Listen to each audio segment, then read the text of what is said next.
Good morning, friends. Welcome to the Dr. Neeraj show on the YouTube live. Today we are having eminent guest Dr. Thangamani sir. I would like to play a video for his introduction. Thank you very much, everyone, for joining us.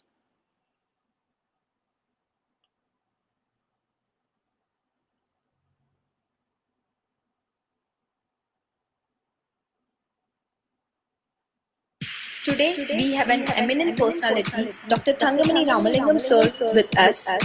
He's a clinician, academician, independent researcher, and a data analyst. Currently, he is working as a lecturer at Sarvajanik College of Physiotherapy and a physiotherapist at Lokat Mullah Sarvajanik Hospital.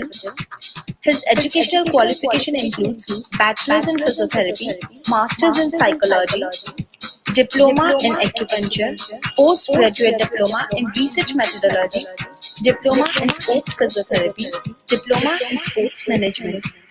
He is also certified in SPSS and has done advanced course in SPSS. He is also certified in R, Research Guide for undergraduate students, and also voluntary assist PG students in their research and journal club discussions. He is a member of Indian Association of Physiotherapists. In total, he has more than 22 years of experience in physiotherapy field. He has also achieved award as a Distinguished Service Award from Indian Association of Physiotherapy. He has attended many CMEs and workshops and has presented a lot of seminars. He is a regular uploader of PPT slides in slideshare.com. He has also presented a seminar on a critical topic in a webinar organized by IAP-MP. He was invited as a resource person for a panel discussion on standards in physical therapy. He has published more than 30 original research articles as an author and a co-author. He has also worked as a methodologist in various national and international journals. Also, he has worked as a methodologist in cross-cultural adaptations of various instruments in Gujarati and Tamil language. He is author and has published 5 books related to physiotherapy and psychology altogether. Recently, he has published a book titled Essentials of Research Methodology for All Physiotherapy and Allied Health Science Students. He was a part of team who translated 250 Cochrane plain language summaries in Tamil language. He has also translated Pedro homepage into Tamil language.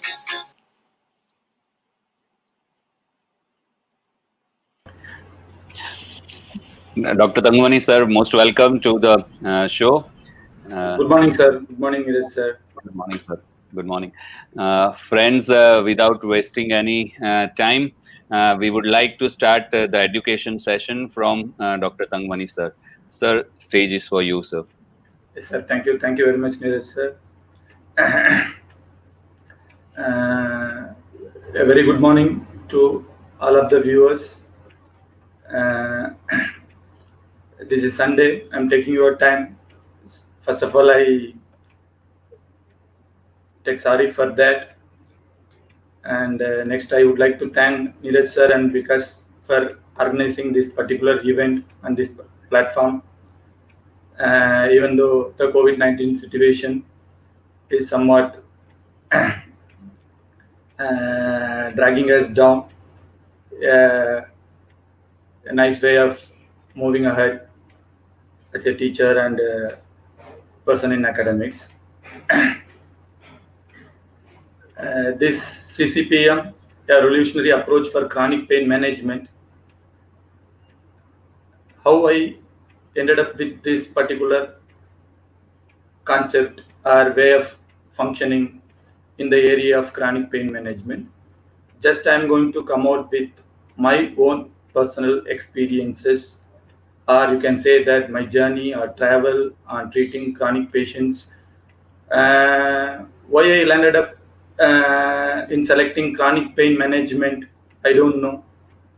Personally, if you ask me, most probably, I think my mother used to be a chronic pain patient. Living with her as a person, I got interested in this subject since the beginning. Like every therapist, I also started with a what you call fundamental education, what is given in a college for every physiotherapy professional. Carrying that particular thing in my mind, I started walking through this chronic pain management in the clinical practice. It started from the college days. Then I was working in Bangalore. Right now, since for the past 15 years, I'm here in this particular place, Surat, in Gujarat state, India. This is my college where I'm working already. All you know that. Here only the journey happened. I started as an amateur therapist, treating chronic pain patients, gradually started evolving and trying to understand what is chronic pain, what I am doing, whether I am going to be successful like that. This walking the journey started here in this place. At this context, I would like to thank my management and my colleagues, every one of the physiotherapy fraternity supporting me in Gujarat. Okay, I'm really thankful to everyone. When the journey started, it was like walking on fire. Managing a chronic pain patient itself a great challenge for a therapist who is carrying the fundamental basic knowledge of assessment and management. Because dousing the fire is the real aim, but it's very difficult. At the same time, we have to go on and on ahead in the travel. We cannot stop the patients from their mobility and other things. So both we have to achieve. It is a avoidance conflict situation happens with me. Let me share you one of my experience. Every day we treat patients in the clinic. I used to treat a chronic back pain patient. 5 days I treated. One Sunday came in between. Monday morning I was sitting, he came. He threw the card on my table and he said in Hindi, "एक रुपया का फर्क नहीं पड़ा." That means your treatment is not worth 1 rupee. I did not get any pain relief. If had been a different therapist, there must be a quarrel happen between me and the patient like that. But the real situation is that only. Okay, we apply our skills. Something is not working. So the question arises there. So this is the context of the journey. Treating a chronic pain patient is walking on a fire. Okay, walk on fire only. At this time, I would like to give you a tip to everyone whoever is practicing, all the clinical practitioners. Okay, just ask at this context. Okay, how many doctors the patient visited before coming to you? The same question I asked to the same patient also. He told already he visited 3-4 trials, then only he came to me. So this is one small tip for everyone to diagnose at the history level only. Ask the patient how many doctors you met before coming to me. Okay, that will tell you the patient is suffering from chronic pain. A simple tip. As every journey, we think about failures and success. Mostly, if the success comes, we are happy. We go ahead with the same funda. We try to learn further in that success area. But in my journey, I started counting the failures. Failures made me more restless. And I could not able to understand patients with the same kind of condition, non-specific, neck pain, back pain, knee pain, and shoulder pain. Some patients we use our skills, they become all right. Some patients we use our skills, they don't become all right. So when the situation is under control, we are successful. When the situation is uncontrolled, we are not successful. Those failures started counting in my mind, and I started thinking why this is not happening, why I could not able to find out the reasons for the failure. This particular poem from a poet Saint Thiruvalluvar Noi Nadi, Noi Mudal Nadi, Adadanikim, Vai Nadi, Vaipachayal. It is in Tamil. The English translation is there down. It says that diagnose the disease, find the root cause, then discern its cure, and then act and apply aptly. Okay, this particular thing, the sequence is very important treating every disease. So when I met failures in the chronic pain management, I try to apply this because we used to memorize these kind of two-line poems during our school times, getting the beating on our knuckles. Okay, every year, no, every standard we used to memorize 10 to 20 of these kind of poems. This I remembered in my mind. It made me to think that just I am jumbling the cures, interventions, this or that. I'm checking with the patient for the chronic pain management. But I have some problem with the diagnosis and the root cause. I could not able to understand where is the root cause of this particular chronic pain. Okay, this became the first thing. So I started sequencing that. Let me start diagnosing the disease, finding the root cause, then apply or verify the different types of interventions. This ended me in the search. Okay, from the fundamental knowledge, I started searching in my journey.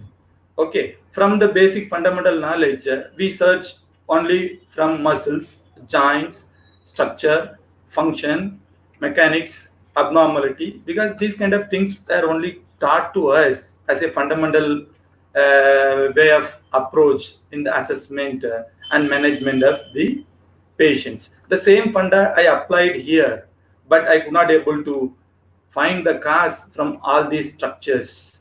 Even if I find that, I felt that I found, I treat that it is not getting all right, or it is not getting okay. The pain is not going off from the patient.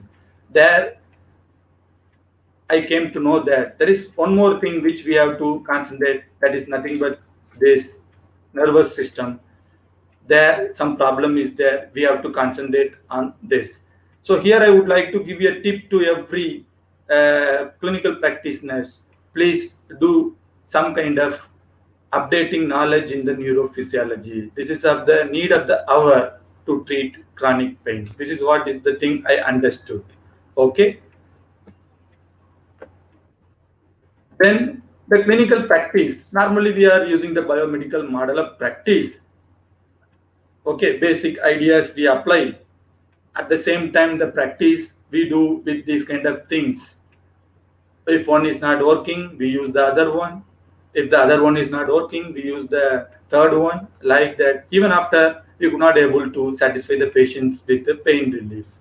What could be the end of this particular practice? I got into two outcomes. I have made it in red color. Okay, I will tell you why. The first one, if any of this particular modality or technique which is not working, immediately we come to two kind of conclusions. One is the failure of these techniques. I have to go for one advanced technique. I have to learn it. Or second one, we immediately start blaming the patient, that patient is having some psychiatric issues. The MRI is having more and more of a problem, structural damage. Otherwise, we refer to this pain is more than my level. I have to refer it to somebody. Like that, no, we do some kind of decisions we take, and we satisfy ourselves that okay, I am not the reason for that. Okay, this particular thing, no conflict. We come into that. Why these treatments are not working? No, it is not so. When we apply this treatment, the time is wrong. For example, if you take in chronic pain, everything starts with some onset factor. But as the time goes, it takes some kind of turn. But we are using the same kind of assessment and management funda, what we learned, that only we apply here. But in that way, it does not work there when we apply with the chronic pain. So we have to understand the pathophysiology and other things of the chronic pain. Then we will understand why these techniques, they didn't work. Because we did not use it properly at the right place. That is what is the important thing. Instead of doing that, what we think that treatment X is working, treatment Y is not working, X is better than Y is better than Z, like that. This is not the real case as such. Okay. You can see that this one in the COVID-19 situations, when things came up, people did not know what is the problem, from where the disease, what is the root cause, how it behaves. Nothing we know about the diagnosis and the cause of the problem, exactly what is the clinical picture. So everyone started checking with the different medicines. One day they are telling this is working, the next day they are telling this is not working. One country is telling this is good, the other country is telling this is failure. So what we tried the basic bio model of practice. The same thing we do in physiotherapy also. We apply the same principles of acute and subacute pain management principles to the chronic pain management principle, but it is not so. There is some difference. This is what I understood in my journey. This result of assessment and this management practice of mine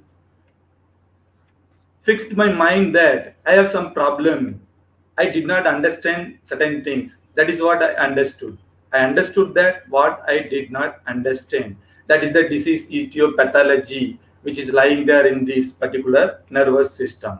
Then I started working for that to begin the right way. Okay, I started with the nervous system. Okay, refresh the things from the basics, keep updating the things. Okay, you know, we have peripheral nervous system, central nervous system, autonomic nervous system. Okay, the things are happening, some changes are happening in the muscles, joints, and other tissues. At the same time, some kind of reactive things are happening in the nervous system, central nervous system, and autonomic nervous system. Okay, this central nervous system is the focus for that. The changes, the physiological, structural, and chemical changes, whatever is happening, they are going to contribute in the chronic pain. This is what is the research evidence, the imaging studies, and I'll support that, the persistent chronic pain. Okay, we have significant functional, structural, and chemical changes in the brain. Okay, this is what I understood from that particular journey. What I understood going through this, upgrading the knowledge within the central nervous system, I ended up with a phenomenon called sensitization. Okay, this is called central sensitization. Whenever we get one injury due to some onset factors, we get a clinical inflammation, and the body is trying to cure the tissues. At the same time, something is happening to the nearby nerves, the peripheral nerves. Okay, as a reaction, okay, they all get sensitized. They send the information to the higher centers. The pain is perceived. The amount of stimulus and the percent of the pain is always not directly proportional. It varies. When the time goes beyond certain limit, this particular peripheral sensitization is leading to the central nervous system sensitization, and some changes are happening in the nervous system. There are two things happening, to say it in a simple way. Increased sensitivity, it is known as hyperalgesia. When you are getting an injury on one area, if you touch that area is a little bit tender. That is what we do normally. This is called primary hyperalgesia due to the peripheral nerve sensitization. When the time, for example, 3 months, 4 months, as it is keep on going, the problem solves.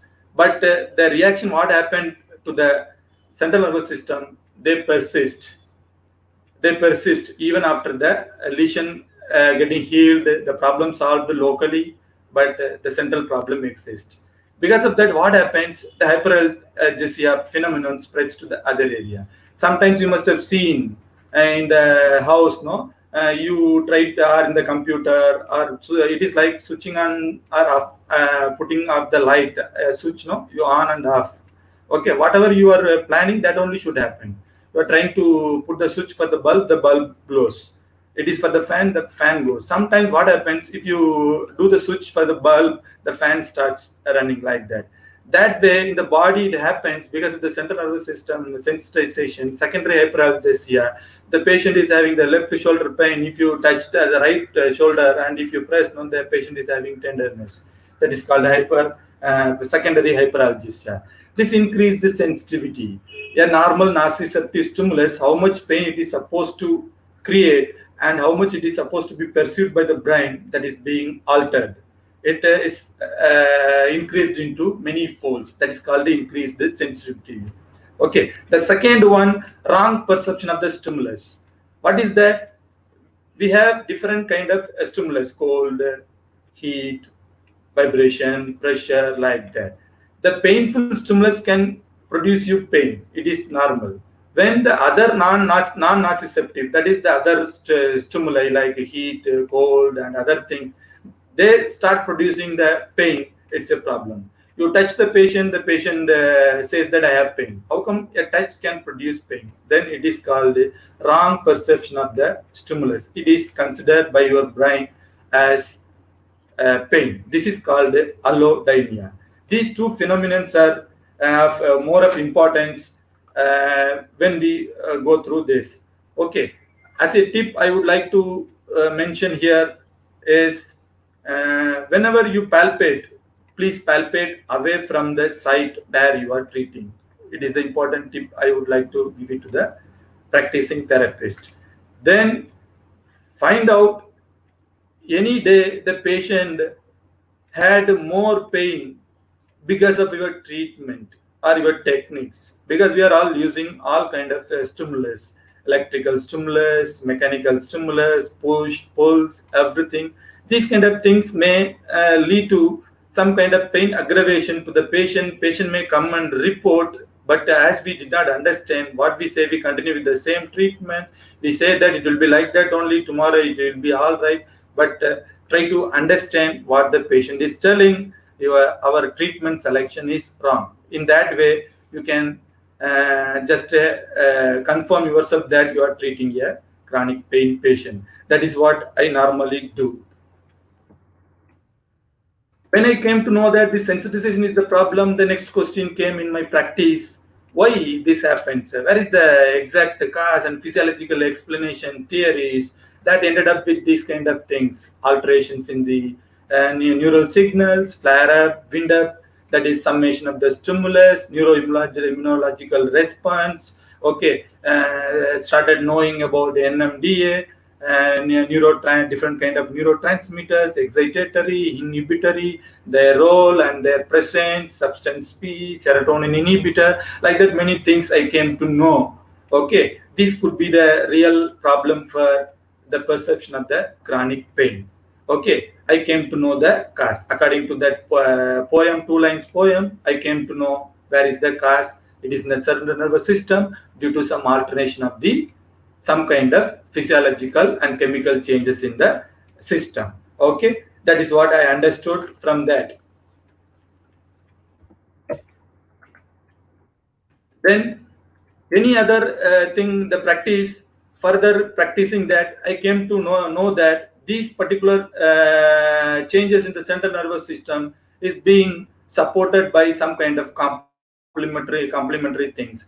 But when it happens, when the time goes on, for example, the patient pain problem is not getting solved 1 month, 2 months, 3 months, like that, the risk increases. Okay, then my way of approach with this bio, it is going to be a problem. I have to add 2-3 things, because when the time goes on and on, the risk of getting central sensitization increases. The factors are this. For that problem is psychosocial factors. Okay, this is what is the real thing. So when you have more and more of time suffering from the same pain, if you are not getting the proper rehabilitation done at the right time, postponing, avoiding proper management at the right time, okay, that happens in the normal life of every person. Okay, we are all have constraints with like economical issues, time issues. Okay, there are a lot of things, so we may not give attention to our problem. When it goes beyond some limit, the risk increases. That time they come to take proper treatments, like that. Sometimes even if you take proper treatment, start your treatment, the failure of the treatments may lead to acute pain to chronic pain. Okay, So as the time goes, we have all these flags, red flags in the psychological area, yellow and orange flags. In the social area, you have the blue and black flags. All are getting into the implementation. So they complement the chronic pain and the changes of the neurotransmitters level, chemical changes, structural changes, everything. They are playing major role with that. For example, I will tell you one example for each. The red flag in the biosystem could be what do you call, any kind of comorbid factors, okay, like diabetes, hypertension, that may add to the show of chronic pain. But if you come to the psychological area, the yellow flags are your thought process and your emotions. Nobody can be happy having a pain for a few days or few months. Definitely it changes a lot of your thoughts and emotions. These things, they again impact your emotions. You become sad or depressed or distressed, anger, whatever, everything happens. Okay, that leads to some kind of social constraints, like you could not able to have interactions properly with your family members. You could not able to attend some social functions. You have some workplace issues, like that. Some kind of obstacles happens from the society. As you are having the pain, you are not able to do certain things. Then again, these social factors are contributing the psychological thought process and emotion. That in turn leads to inactivity. That inactivity leads to more pain. Like that, it is a cybernetics. A cycle develops. Okay, this cycle, once it gets established, our biomodel practice of managing that, no, it fails. This is what I understood in the journey of this one. So from my failures, I understood what is the root cause, where it is exactly, which system I have to concentrate, where I have to upgrade my knowledge. Okay, what is happening exactly in that particular system, everything I understood little bit. Okay, here the tip is that more the time you suffer, you can suspect central sensitization. So as per the duration of the problem of the patient, if according to IASP, this one nowadays they are telling more than even 3 months. Okay, in our books we used to study it is 6 months. So more than 3 months also you can consider as a chronic pain issue. Okay. Now we understood the cause and the problem, everything. So as we were taught, okay, we have to assess, that is measure it, and we have to plan the management. Do we have real measures to detect the pain sensitivity? Our existing assessment tool box, okay, the lens what we are using, okay, they are capable of detecting it, this pain sensitivity, what is happening in the central nervous system, or we should have any method for that. This was the next question came in my mind. So my search, I came to know that certain things are possible. We have to upgrade knowledge in that area. Okay, as a tip I would like to give you here, you can use quantitative sensory testing methods like algometry, pain pressure threshold equipment, okay, which you can apply in different sites of the body and to check whether the patient is having sensitivity. At the same time, you can even use some subjective tools like central sensitization inventory. Okay, where I worked for a translation, we have translated in Gujarati. We can translate in other languages also. That will be of more value to detect quantitatively, subjectively, and objectively the scores of the pain sensitivity. Okay, that we have to add it in our practice. Okay, so there is a great need for the proper measures. Once we measure, really we have the management modalities, techniques, or advancement to reduce the pain sensitivity. I started searching in my toolbox or intervention methods, what I used to do this one. Okay, I lacked a few of the things. It is not that. Here I would like to give you a tip. Here only the biomedical model of practice is not going to help you. The intervention which normally we use, they are not going to help you. So you have to add a few more principles of management. What are those principles of management? There I came to know, okay, biopsychosocial approaches are very helpful in managing the pain situation, chronic pain situation. So the tip is that try to apply biopsychosocial principles in the management of chronic pain.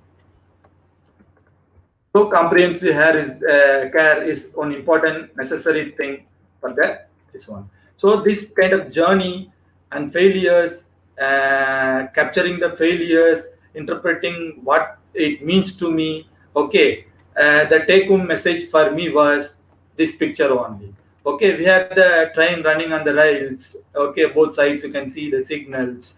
Whenever the train is not moving, okay, struck, no, immediately what we do, we start using the different engines. They are just like using different techniques and living from German technique to Australian technique to American technique, like that. Okay, the way we change different kind of engines, we change different kind of modalities and advancement techniques. Or we start thinking about changing the structure. This is there, that is there, like that. In this regard, I would like to share one of my experience. Whenever the patient comes, we say that the patient is having more lordosis. Okay, that is why more pain is there. Then I correct the structure. Okay, after some time the pain goes, but no one of us we measure the lordosis again. Okay, you normally see in the streets of in front of my OPD whoever came for chronic pain management or something like that, we treat, then they become all right. They're all roaming with the same kind of lordosis before and afterwards. So sometimes applying these kind of fundamental acute and subacute biomedical model into chronic practice may not work. So we have to concentrate more on this particular thing, signal. There is a problem with the automatic signaling and processing of the pain impulses and how it is perceived, how things are being controlled by other kind of what you call complementary factors like psychological emotion. Okay, these kind of things. No? This is all here. It is all the problem with the software. This software problem we have to handle to some extent to make the mobility and give a better care to the patient. This is what the take-home message I got from my journey. Okay, the journey ended up with a take-home message, what I should do, how I have to start changing my practice. Okay, there I came to the conclusion that whatever we are trying to do it, we have to always do with combining with the best evidence available with the treatment modalities. So whatever the way I do the assessment and I try to adapt the management things, whether it is bio, psycho or social, combining all, making a comprehensive approach for the patient betterment, I have to use the evidence. Okay, whether I am using the right modality for the right at the right place, a right intervention at the right place. This is very important for everyone. So whenever we select modalities, try to understand whether you are applying it at the right place. Okay, so sometimes it may not work. Don't blame the modality because we are applying it at the wrong place. So we have to understand which are the modalities are really recommended, not recommended, or no recommendation till now. Nobody tested that. Like that, we have to have some upgradation of knowledge in the using of modalities based on the evidence. So I set up my mind by my journey. Okay, I have to have a little bit of different assessment, and I have to have a comprehensive care, including the evidence within it. This could be the real practice what I can do, and I can do some kind of a better health care for the chronic pain patients. Okay, I started with that. I came up with this model. Okay, comprehensive chronic pain management model. It is there. It is a common one. The next CPM is the clinical practice model. Okay, what is that? Whether I could able to implement it at the experimental level, at the field level. Okay, normally we study so many things. Everything is in the book there.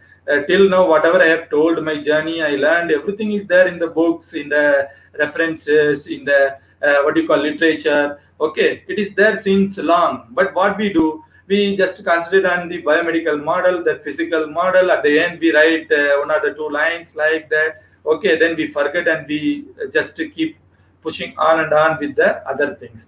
But when we fail in the chronic pain management, I came to know that that is not possible. We have to implement certain things. This is the need of the hour. So somehow we have to comprehend it, bring it to a brief and understandable level, and we have to give it to the people, and we have to see this one. This particular model I have created in my mind. Okay, by going through all the things, gradually I started implementing with my patients. Okay, one by one, other this technique or that technique, this model or that model of principles like that. No, I started implementing that. So I started evolving. So that model evolved. So I could able to see some kind of what do you call positive effect for my practice. Okay, I just changed from simple conditioning, compliance oriented therapy, fitness model to wellness model. I started applying some kind of cognitive principles, okay, social learning theory principles, okay, insight learning theory principle, transfer of learning from the other areas, sitting to exercise prescription. Okay, when I tried a little bit, okay, normally all you people call it as a psycho method. Okay, okay. Now, sometimes no, in my college, one of the first year student he called me, Thangamani sir, psycho sir. Okay, sometimes I feel that every one of us we are psycho at one of the other time. Okay, really, that is the case as such. Okay, these kind of principles I started implementing in prescribing the exercises or prescribing my what do you call protocol fit principle. In that I implemented. Okay, I got little bit of positive results that made me to come up with this particular idea. So what I did is a paradigm shift. Okay, from a reductionist point of view to rationalist point of view. Okay, simply we cannot be in that particular what do you call. We have to transform a little bit. What is reductionist approach? Whatever we know, some techniques, no, we keep applying one or the other one, and we check whether it works or not. Okay, it is like compartmentalizing. For example, something is a problem. Immediately you break it into many components: 1, 2, 3, 4.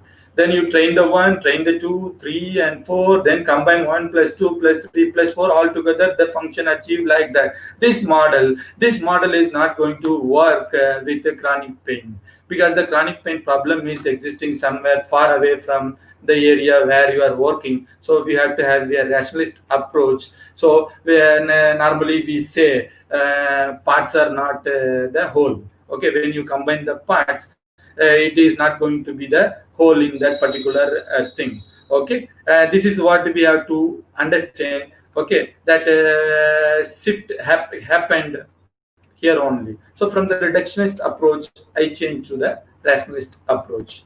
Okay, it's a simple transformation. Okay, then the model. What is a comprehensive chronic management model? I practiced with my patients. I made that from a what do you call delivery model to a patient-centered model. Okay, I started integrating a few kind of principles. Just now I mentioned a few theories that I used it. Okay, in the practice of prescribing exercise under my treatment. I used more and more of time spending for education of the patient and training them for some kind of goals.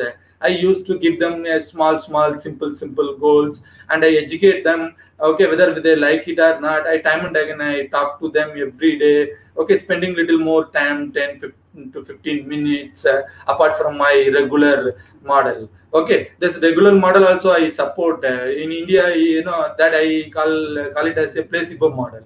If you don't give a modality, okay, there only your starting point of pain relief dies there in India, because we have practiced this since long this model. Okay, people are what do you call conditioned to that. So we use that placebo, no problem. Even whatever benefits the patient, we can use it. We use that placebo. At the same time, I spend more time for these kind of things. I create trust and I motivate them. Okay, if they fail with that, if they could not able to do that, okay, then I just motivate them in the other way around. I made them understand you are responsible for your management of pain. It is in your hands, you can do. Okay, in this particular context, I would like to tell you only one important tips Okay. What do you call one important experience? Vegetable vendor came to me with chronic back pain. Okay, during the history taking and all these kind of things, no, my model of practice, I came to know his problem was pushing the cart. Not only that, he does one typical movement of doing that. Okay, just lifting it up and turning it, because no, it does not have a steering wheel to change the direction, so he has to do that manually. So when he lifts, he gets pain. Okay, that I came to know by a lot of interviewing and asking him, talking to him. Okay, like that. Then my biomedical model could not able to provide that data because of these kind of what do you call open-ended questions, allowing the patients to talk. We get this kind of data from the patient. Then I changed a little bit and I made him understand the same thing you can do by doing it in the other way around. You try with this, that, like that. We can educate him, let him practice. He did it. He was successful. He was happy. So definitely we changed the cognitive emotional part of the patient. So the patient got some kind of pain relief. Okay. Here I would like to give one tip for the practitioners. When you use the comprehensive chronic pain management model, you can remember the EMI, equated monthly installment, this one. Whenever we take a home loan, we repay it. Initially, when we repay it, and the interest component will be more. For example, if you are paying 10,000 rupees, 8,000 rupees will go for interest. 2,000 rupees will be considered as your principal.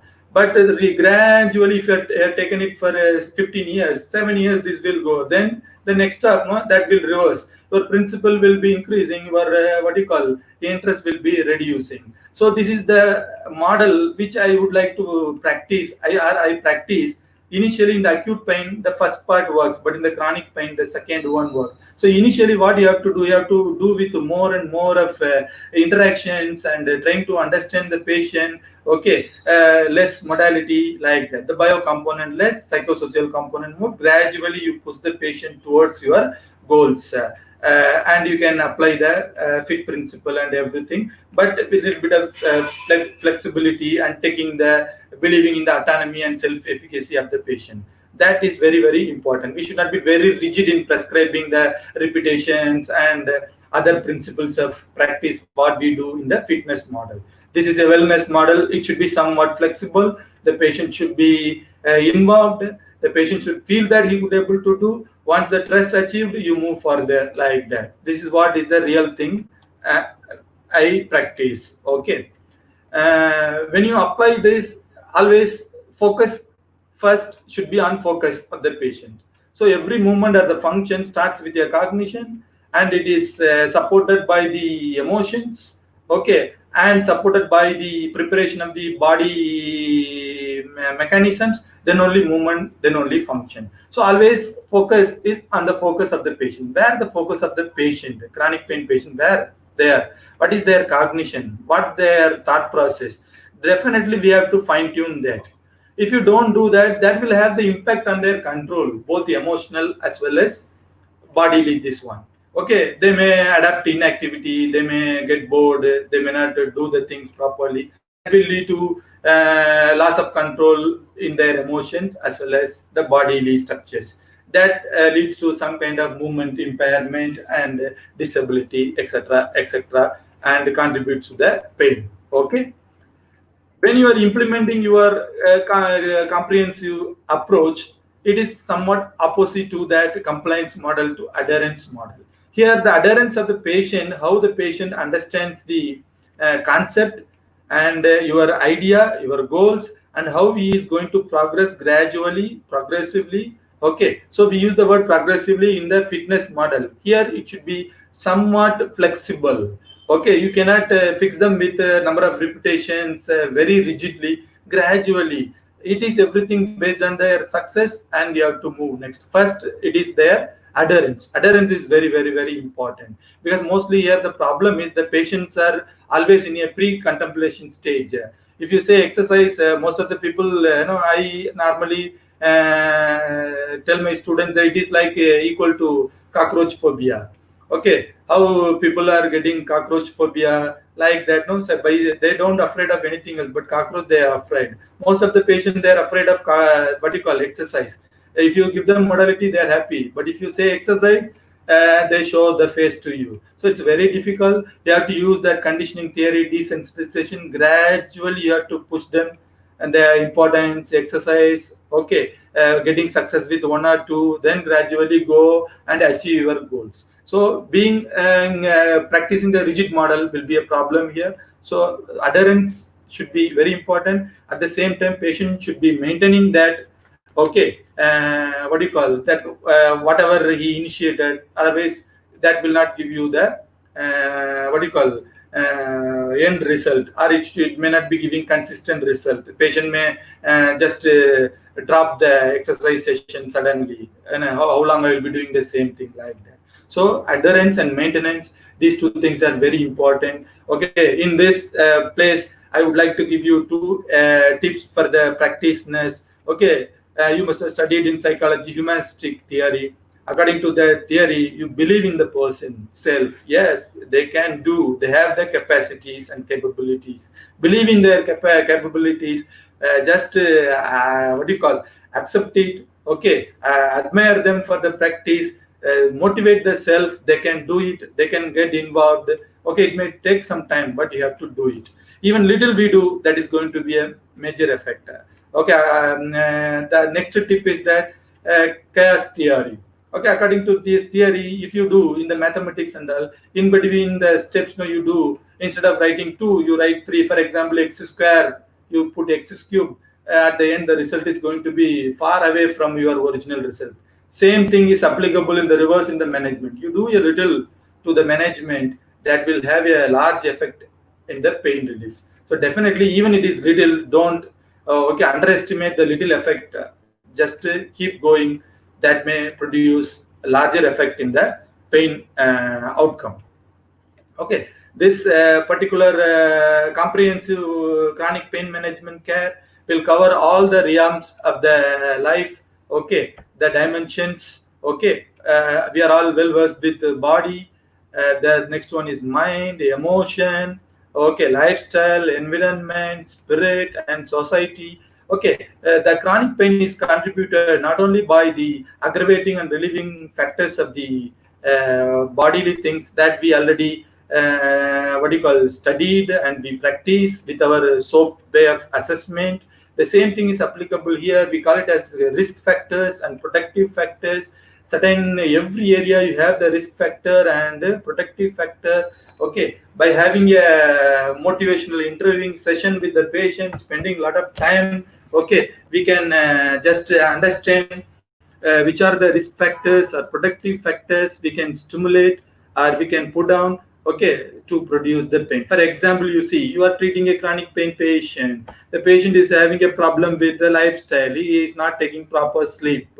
Okay, definitely a simple advice of getting a sleep this many hours but following that, just you can give the patient what was your sleep pattern for the last 4 weeks or 1 month. You can give you a scale between 0 to 10, and you can ask the patient where you are, then ask him to just change. For that, you no need to send the patient to a psychologist. Just simple way of methods we can use, and we can pinpointedly follow it up whether the patient practices that. Okay, and that these kind of small changes will definitely give a lot of effects in the pain relief. If you take protective factor, for example, diet, whether the patient is having balanced diet and asking him to take diet at the proper time, these kind of things, no, you have to measure one by one, then you have to take small initiatives, and then you have to monitor it seriously with some kind of things. Okay, it is not like simply I said it to the patient follows or not, that is not my business. That is that previous model of practice that will not work with the chronic pain model. Here definitely you have to follow it, you have to change the tendency of the patient. For that, the important tip what I would like to give it to the practicing clinicians.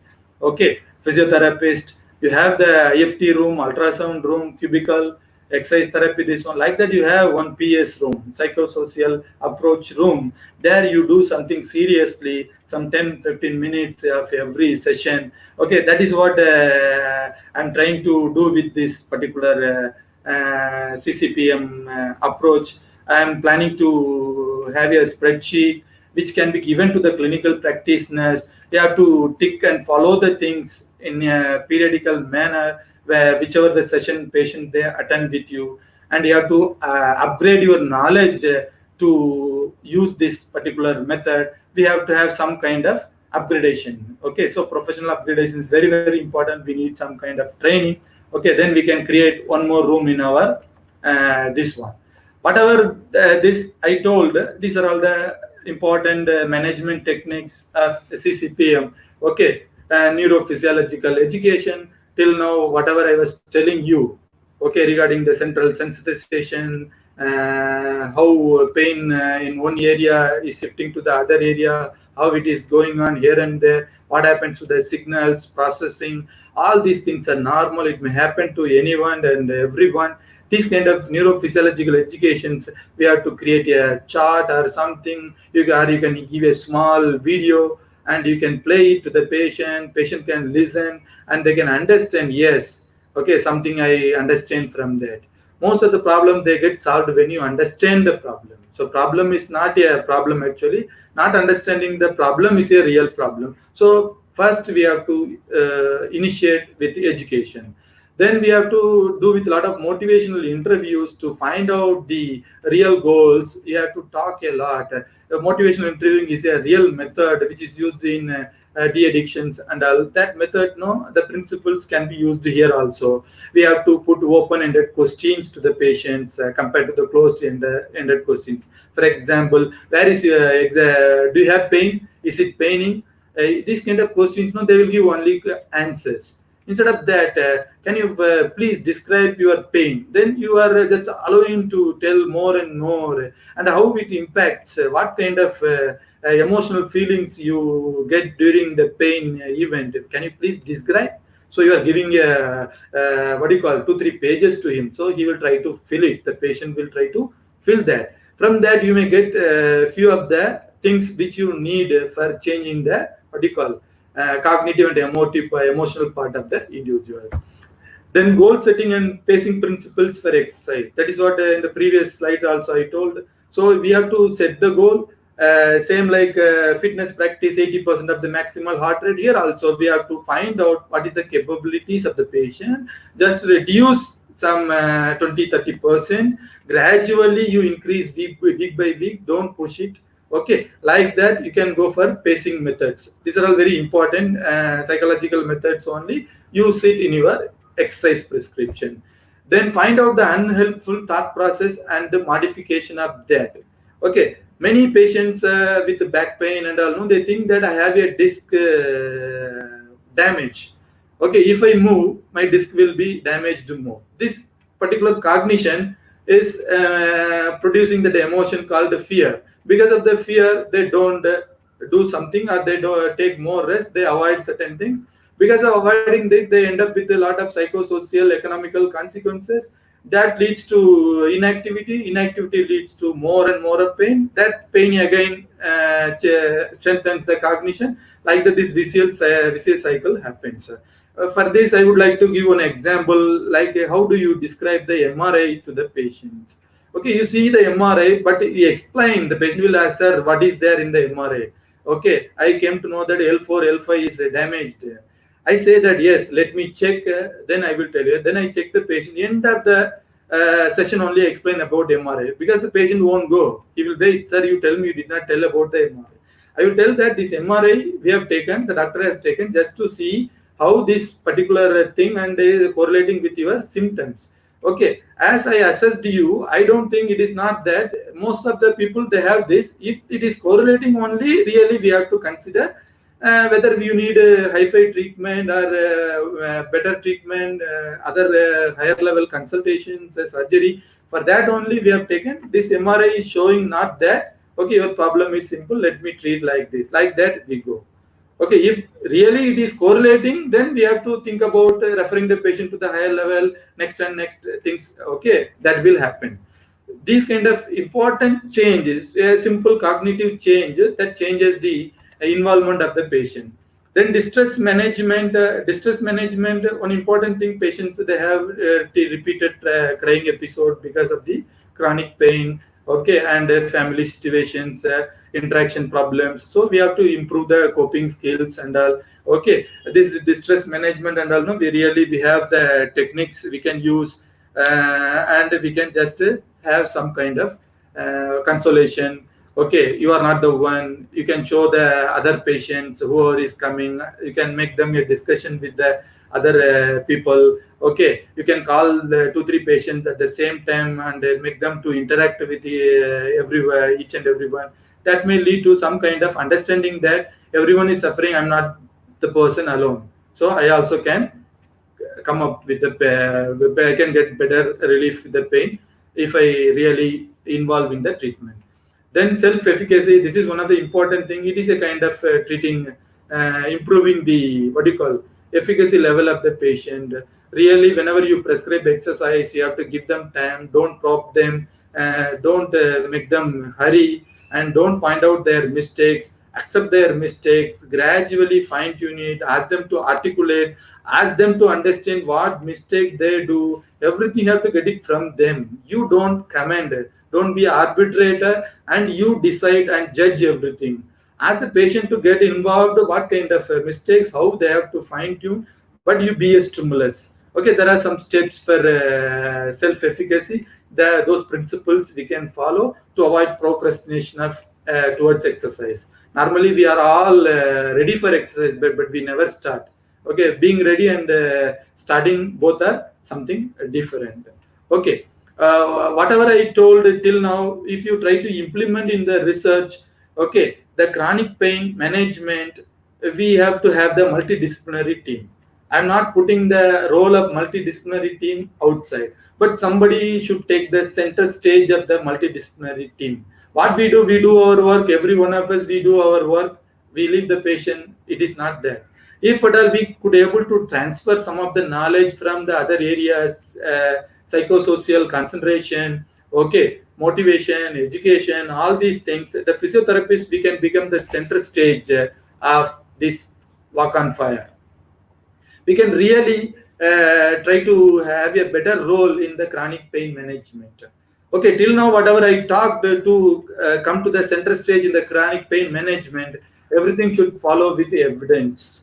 At the same time, when you follow evidence, don't come with one article and you start practicing that. It is not that. Always keep the personal experiences, patient preferences, situations, client preferences. Everything is the center point in the practice of what do you call chronic pain, comprehensive chronic pain management. This is what is the CCPM.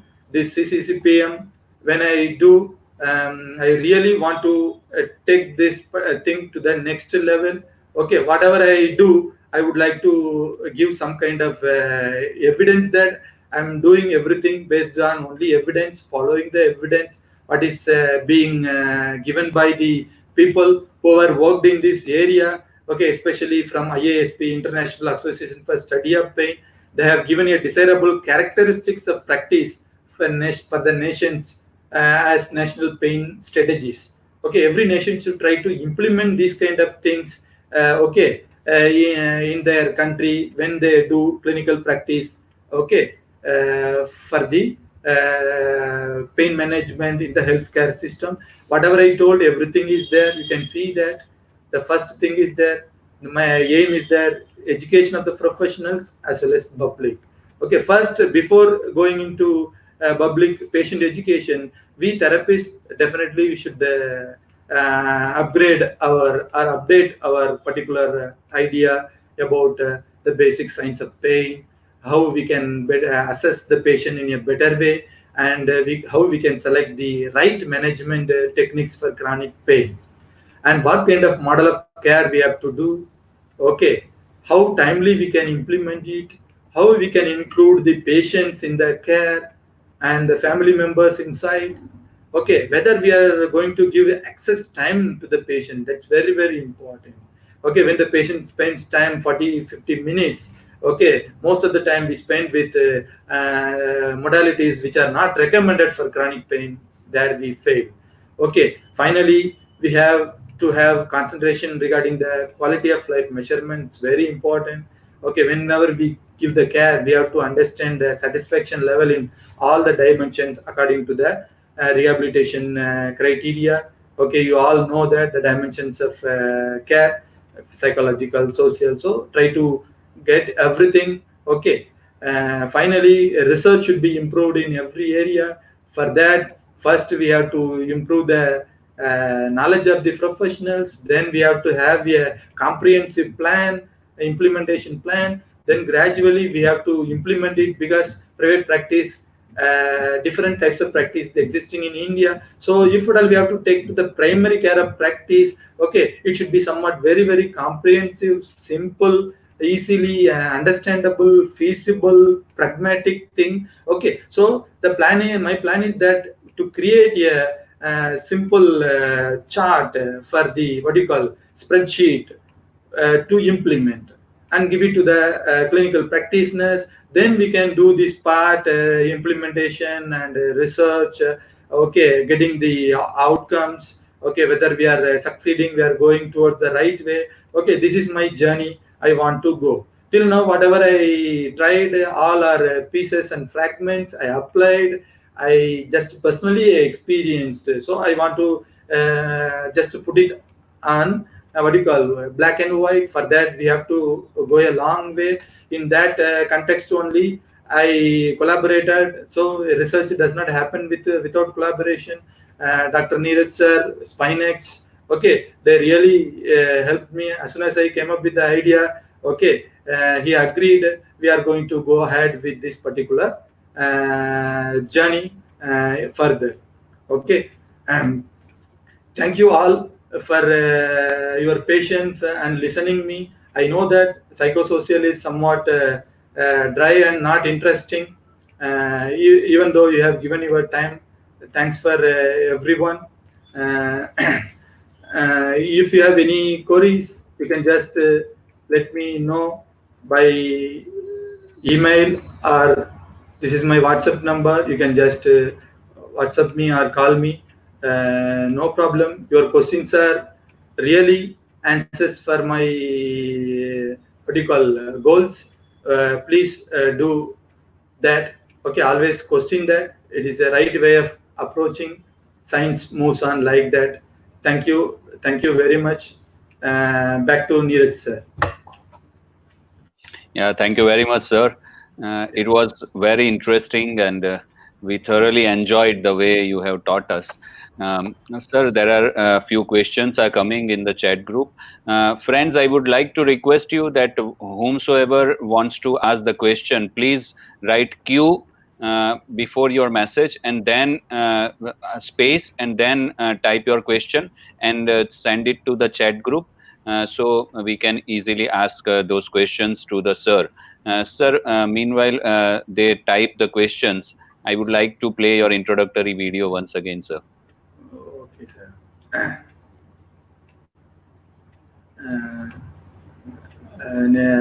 In the meantime, Yes, sir. I would like to tell one more thing.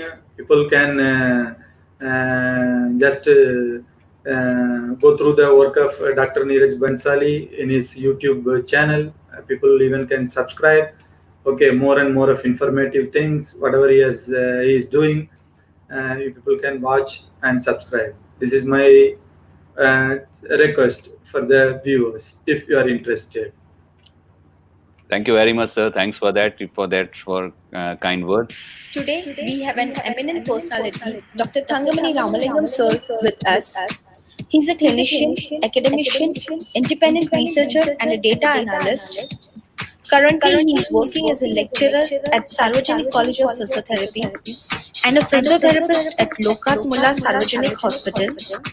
His educational qualification includes Bachelor's in Physiotherapy, Master's in Psychology, Diploma in Acupuncture, Postgraduate Diploma in Research Methodology, Diploma in Sports Physiotherapy, Diploma in Sports Management. He is also certified in SPSS and has done advanced course in SPSS. He is also certified in R. He is a research guide for undergraduate students and also voluntary assist PG students in their research and journal club discussions. He is a member of Indian Association of Physiotherapists. In total, he has more than 22 years of experience in physiotherapy field. He has also achieved award as a Distinguished Service Award from Indian Association of Physiotherapy. He has attended many CMEs and workshops and has presented a lot of seminars. He is a regular uploader of PPT slides in slideshare.com. He has also presented a seminar on a critical topic in a webinar organized by IAP MP. He was invited as a resource person for a panel discussion on standards in physical therapy. He has published more than 30 original research articles as an author and a co-author. He has also worked as a methodologist in various national and international journals. Also, he has worked as a methodologist in cross-cultural adaptations of various instruments in Gujarati and Tamil language. He is an author and has published 5 books related to physiotherapy and psychology altogether. Recently, he has published a book titled Essentials of Research Methodology for All Physiotherapy and Allied Health Science Students. He was a part of team who translated 250 Cochrane plain language summaries in Tamil language. He has also translated Pedro homepage into Tamil language. Wonderful stuff. So there are so many questions. Friends, before we go for the question answer session, I would like to inform you that in near future only, we are going to organize a full length workshop for Dr. Thangamani sir, in which you can learn this Ccpm technique in depth, and you can start implementing in your patients. But still, I expect that sir will demonstrate a technique or so that you can immediately start implementing few things in your practice. So, sir, shall we start with the question? Yes, sir. Yes, sir. Sure, sir. Sure. So, can you read this question at the bottom? No, or shall sir. I read it? Okay. No, it is not visible, sir. Can I come out of the source? Yes, sir. Yes, sir. Please, sir. You just stop sharing the screen. Okay. All right. Yeah, fine. Can you see now, sir? I stopped. I did that, but same slide is there. It's not going. Can I do escape? So you go into the Chrome browser once again, so it will be visible. Yes. Can you see, sir? Yes, sir. How many sessions of CBT are needed for chronic pain management? Yes. Really, the evidence says that it should be somewhere around 6 to 8 sessions. But CBT is the thing, no? Actually, it is a higher level of thing which they use exclusively by psychologists for some other this one. The principles of CBT, we bring it to a mild emotional level. For example, how to explain? A husband is having a problem with the wife. Okay, he has some boiling situation. He goes out and comes back. Both they sit and talk. It is over. This is a mild emotional problem. The emotional problem happened. For every emotional problem, we don't go to psychologists. Like that in back pain, neck pain, and other pains. No, the emotional problems are very mild in nature. Okay, there no, we have the thought process changing. That's what we use. Okay, we no need to use the high level of CBT and this one. Even though you do that, you have to be consistent. At least 6 to 8 sessions we have to do. If it is severe form, we have to send them to psychologists for CBT. Okay, they only can do the session. But we are adapting that and using it for the mild form of patients with pain for exercises we are using. This is what the real answer I can give you. So minimum 6 to 8 times. Then next question from Akinsa Santos. Sir, how do we grade the degree of pain in OA patients? A simple question only. Normally, we use numerical pain rating scales for pain measurement, and you have a McGill pain questionnaire, a body pain chart. This and all you know.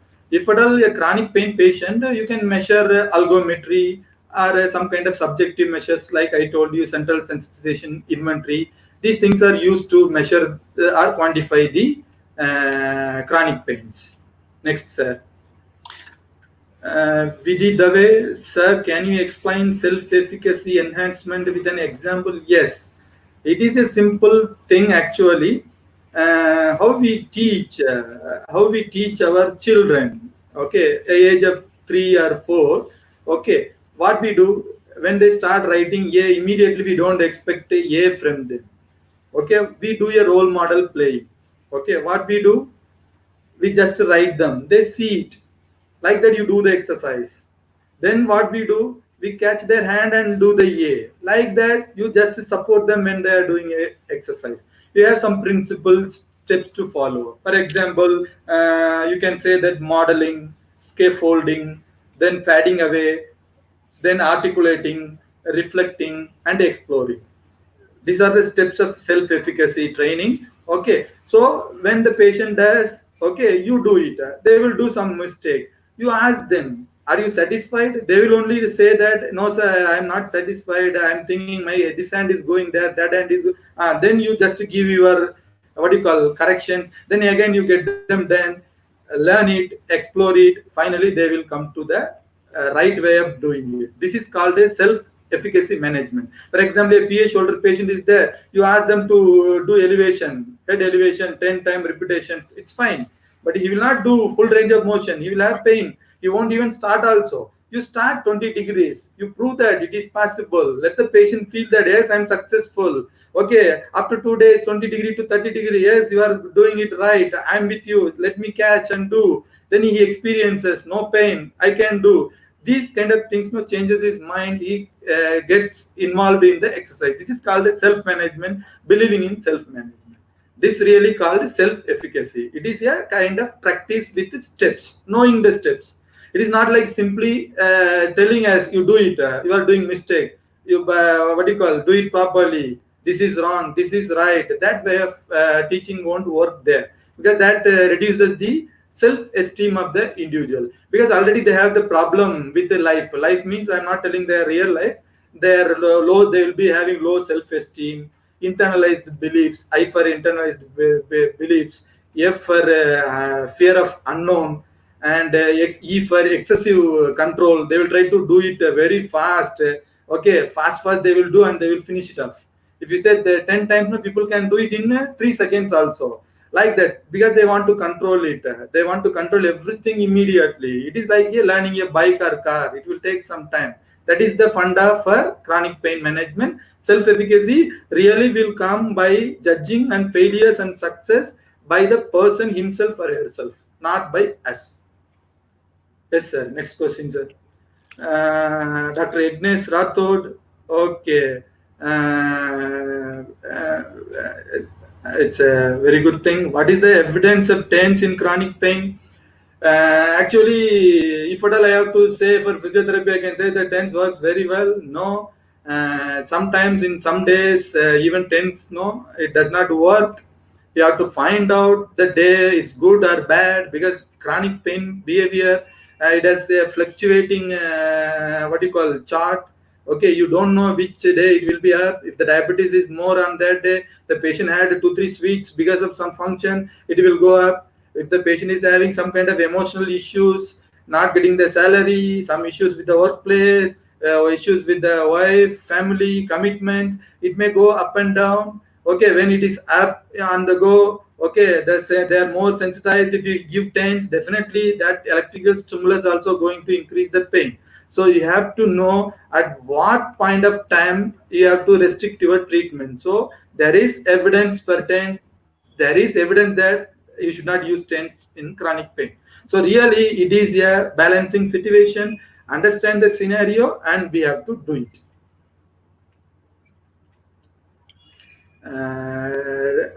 Rima Rasotra, sir, could you please brief about this technique with example? What is this technique means? I don't understand. This comprehensive chronic pain management uses biological model of practice plus psychosocial model. All to it is biopsychosocial. So you have to use the things in proportion according to the need and the problems of the patient. So you have to judge the risk factors and productive factors. Risk factors, reduce it. Productive factors, try to enhance it. All the dimensions you have to go, and you have to seriously follow it. Home monitoring, self-monitoring, okay, everything you have to do. It should be serious thing. Okay, simply I cannot explain this question. For that, we have to start practicing that. Then you will understand what is this technique actually. Yes, sir. Srishti, how does a person's psychology affect the course of chronic pain management? Yes, it is there. Even you have the imaging studies. Okay, for example, in myofascial pain and all. Okay, I don't have idea apart from this neck pain, back pain, shoulder pain, and knee pain. This is my area. Some kind of pains, no, you have some kind of contradictory research evidence. Some people support, some people they don't support. But imaging studies, they show that stress and emotions really they have spontaneous activity in the muscle. The EMG studies are telling that you no need to have only muscle load. Okay, you no need to put your head down and sit for 2 years, then you get myofascial pain here. Not like that. Even a simple stress can lead to spontaneous activity in the muscle. Definitely psychology has a role that is proven with lot and lots of functional MRI studies, imaging, everything. Huge evidence is there. No need to worry about that. Vipul, yes, in what area, in what are ways patient psychology be affected by chronic pain? Also, what a physiotherapist can do at a clinical level. Yes, really, the thing is that you have to understand that cybernetics, what I told you, that cycle, okay, you should try to break. When there is a pain and muscle spasm, you have something to apply. When you know that patient is having some emotional issue, when the patient is having a wrong thought process, we have to intervene. How we can intervene? Education. That is, the instrument here is the therapist. The knowledge of the therapist is the first instrument, not the real equipment. That's what I'm telling you. Take the patient to a room, sit with the patient, allow them to identify, describe, explain their thing. Definitely from that, you can capture the keywords and you can give your knowledge. We have, but we are not using it. We are afraid of doing it because we believe some kind of physical instruments. We ourselves is an instrument in this particular model. That is what is very, very important. Okay, if at all you attend some sessions like what you can do is with your friend, no, you have seen a lot of back pain patients, people. What you can do is one of you behave like a back pain patient. You behave as a therapist. You just interact how it is going to happen. Like that only you can see plenty of psychology related videos and other counseling sessions you can see in the YouTube and all. These discussions only will give you what kind of questions you have to put, how the patient is going to describe. From that, how you are going to change the thing. So changing the cognition, you won't be having any physical modality. It is the instrument is here. We have to use it. The techniques and the psychological principles, steps, we have to use it. Yes, sir. Yeah, just a minute, sir.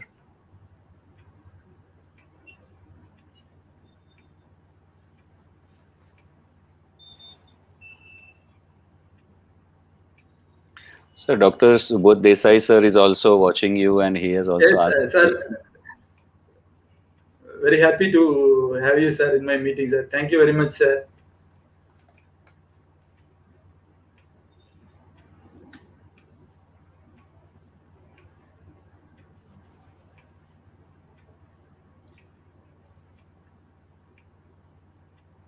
Yes, sir. Yeah.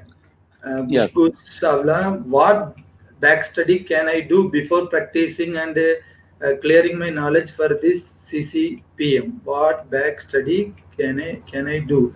Study means Yeah, actually, you can have knowledge about the fundamentals of chronic pain and the research evidences about chronic pain.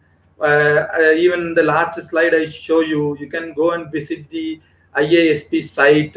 They have that global 2020 infographics. So it is a process, longitudinal process. You have to climb the ladder step by step. Okay, first accept that you failed.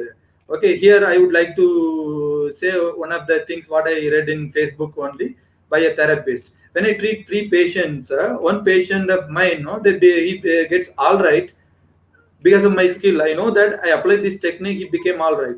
The next patient, okay, he became all right. I don't know which of my technique worked. He became all right just like that. That could be a confound factor. The body is a doctor itself. It cures.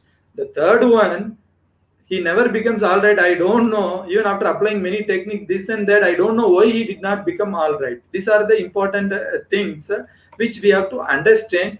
If you keep your focus on reading and upgrading your knowledge, updating the knowledge, that will be of more use. Okay, read articles, evidences. Okay, at least monthly, one or two you can just read and start working on this area. Really, you will understand. So before we go to next question, I would like to request Dr. Subodh Bhai and the questions asked nearby the Subodh Bhai's question. Basically, we have lost those questions in the chat group on our studio chat Okay. notes. So Subodh Bhai, please, if you are listening to me, can you please write down your question once again in the chat group, please? So Pooja Chauhan is asking. One musician damaged his ligament of wrist 10 years ago. He cannot do flexion of the thumb and weakness in grip. He has taken physiotherapy but not improved. What can we do for this particular patient?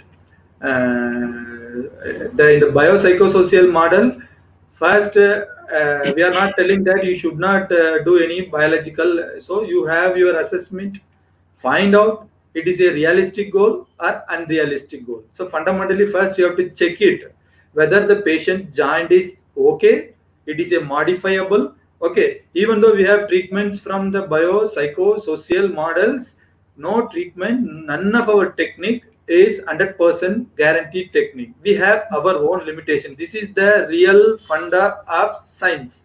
Science has got its own limitation. Find out, is there no fibrosis, nothing happened, everything is okay, the tissues, muscles, joint structure and functions are can come back. Okay, only the cognitive and other part only is making the patient not to use the wrist. That you have to, so you need a pinpointed assessment and you have to come to the conclusion and apply the thing. Okay, definitely, as I don't know about the 10 years he could not able to use the wrist, just to check out whether he is suffering from the joint ankylosis, something happened, that you have to clear it with your knowledge. Yes, sir. Yeah. Mani Arasi, thank you for Mani Arasi. She is from my place, sir, actually. Okay. She is like my sister. Which is the borderline of changing acute pain to chronic pain that we should be able to find? Yes, it is the right, correct question which every clinical therapist they have in their mind. How I will find out the chronic pain? It's a thing. Important thing is that there are a lot of misconceptions about chronic pain. This happens to only old, this age, that. Nowadays, according to IASP, recent researches and evidences, anybody at any age, they can get chronic pain. Previously, they used to teach us 6 months is the duration. It is the, what do you call, based on the chronicity, duration of the condition, we set it. No need. Just you ask few questions.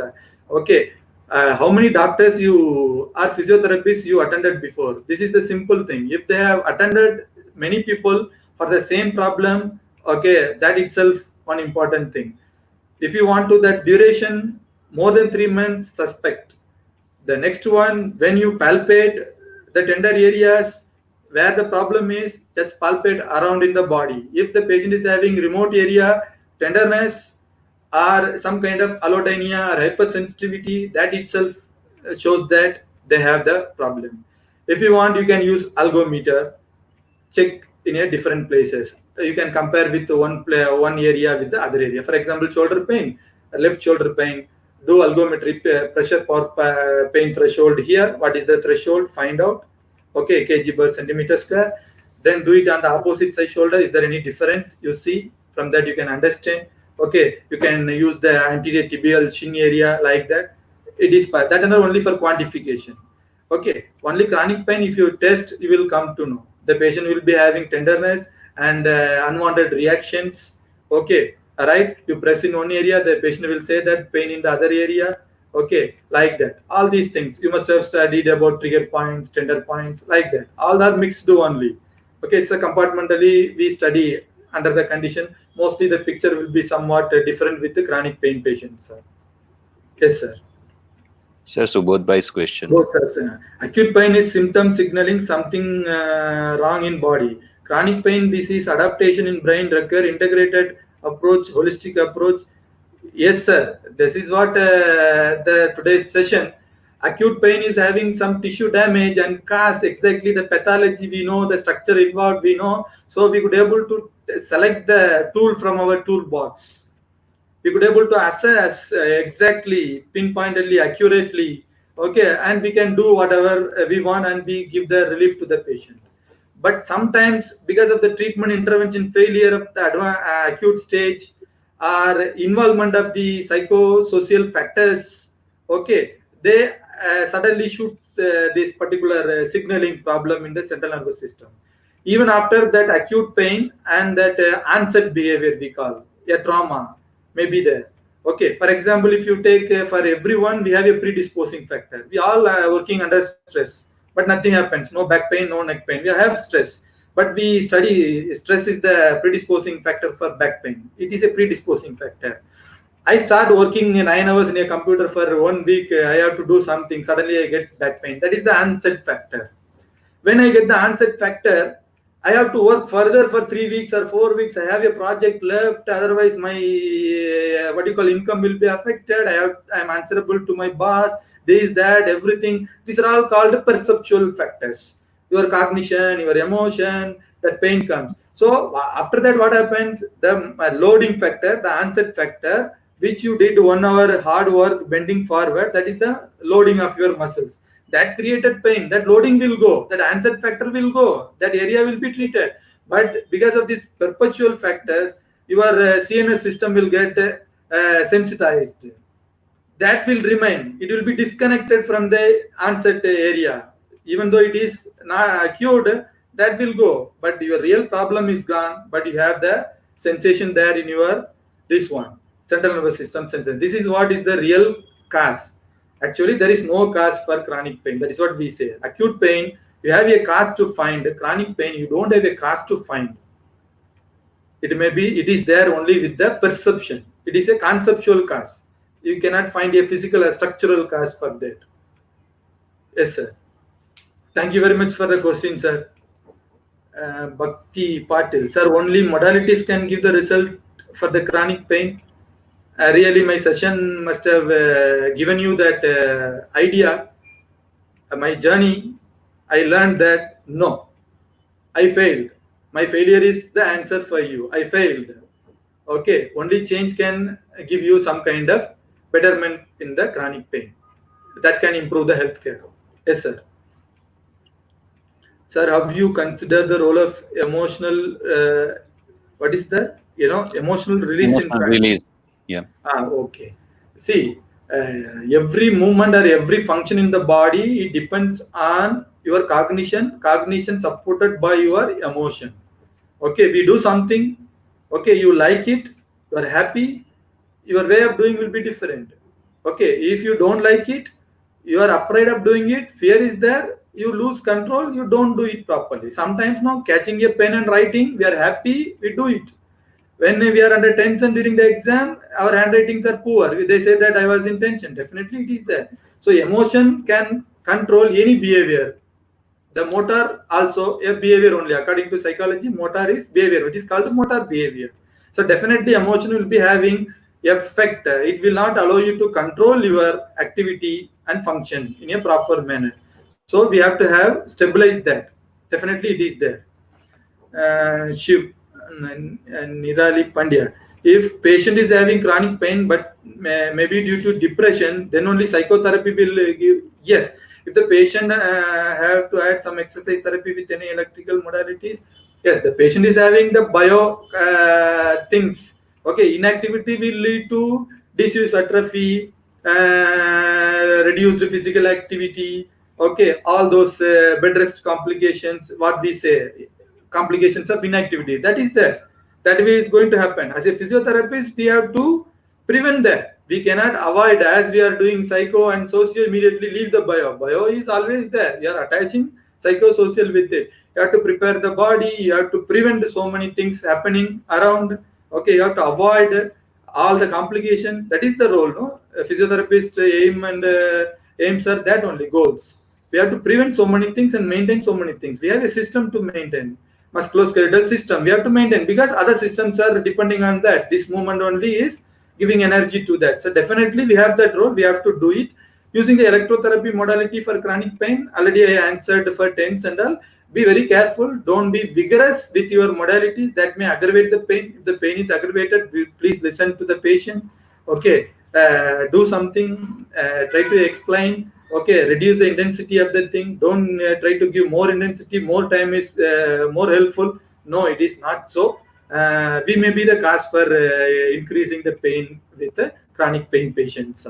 Okay, if the patient is having depression, really that much of moderate to severe level is there, immediately you have to refer them to the proper consultant. You have to send. Okay, send them, ask them to consult one MD psychiatrist.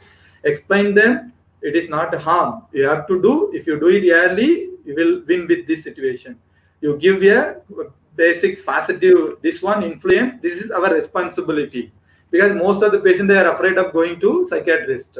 Sometimes if you really feel that is the problem, first treatment the patient needs that only, then you come to my clinic. With that treatment only I will treat you. Like that we have to convince, counsel. Okay, get them into the thing. Yes, sir.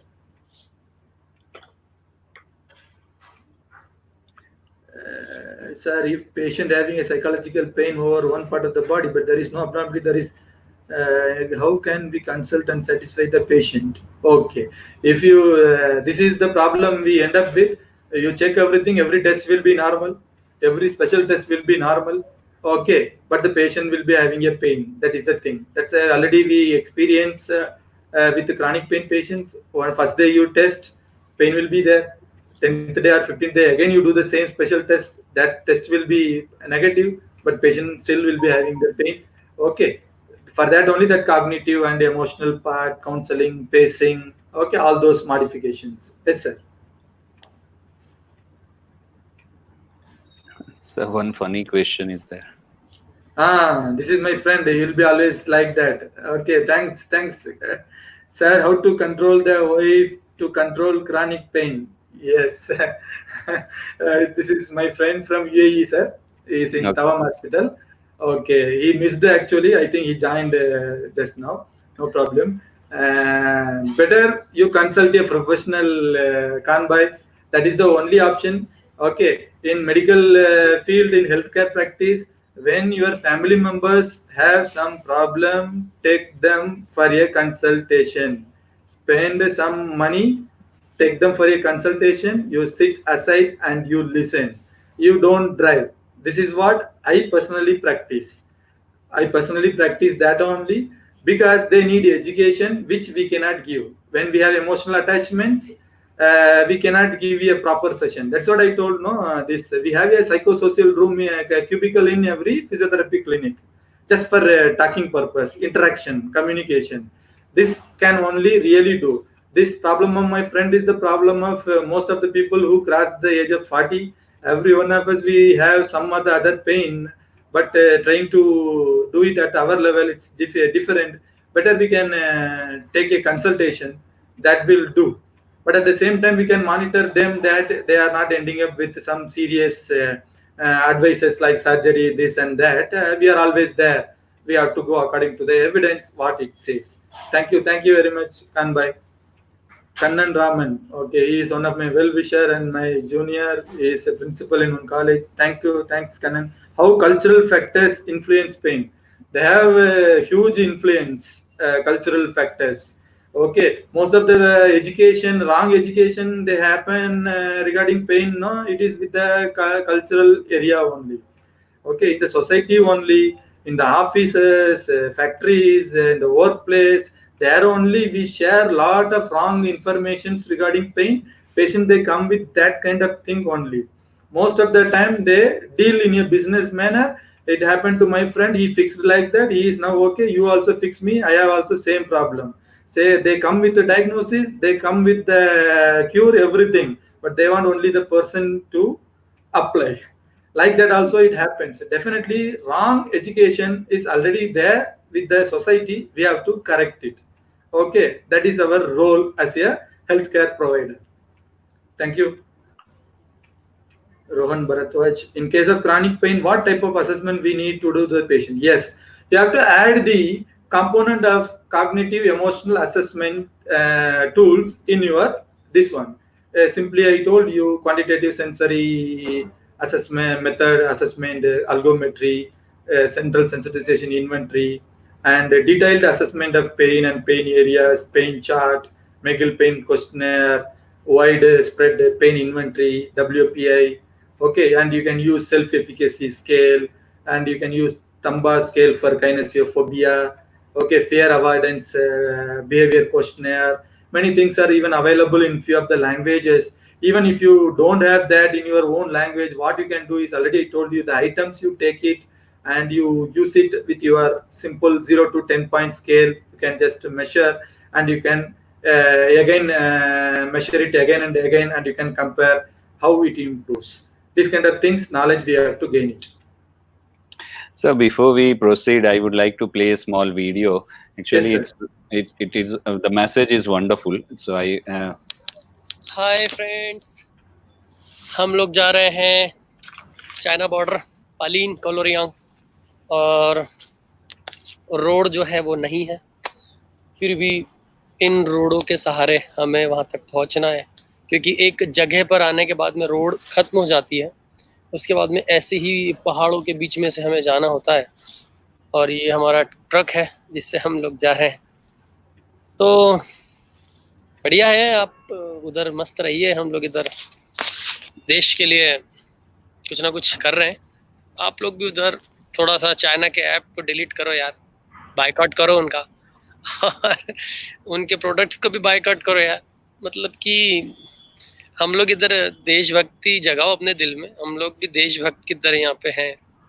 इतनी toughest place पे हम लोग duties कर रहे हैं। आप घर में रह के उंगलियों से तो उसको बायकॉट कर सकते हो ना, करो यार, अच्छा लगेगा हमको भी, हमारी भी हेल्प होगी। Bye.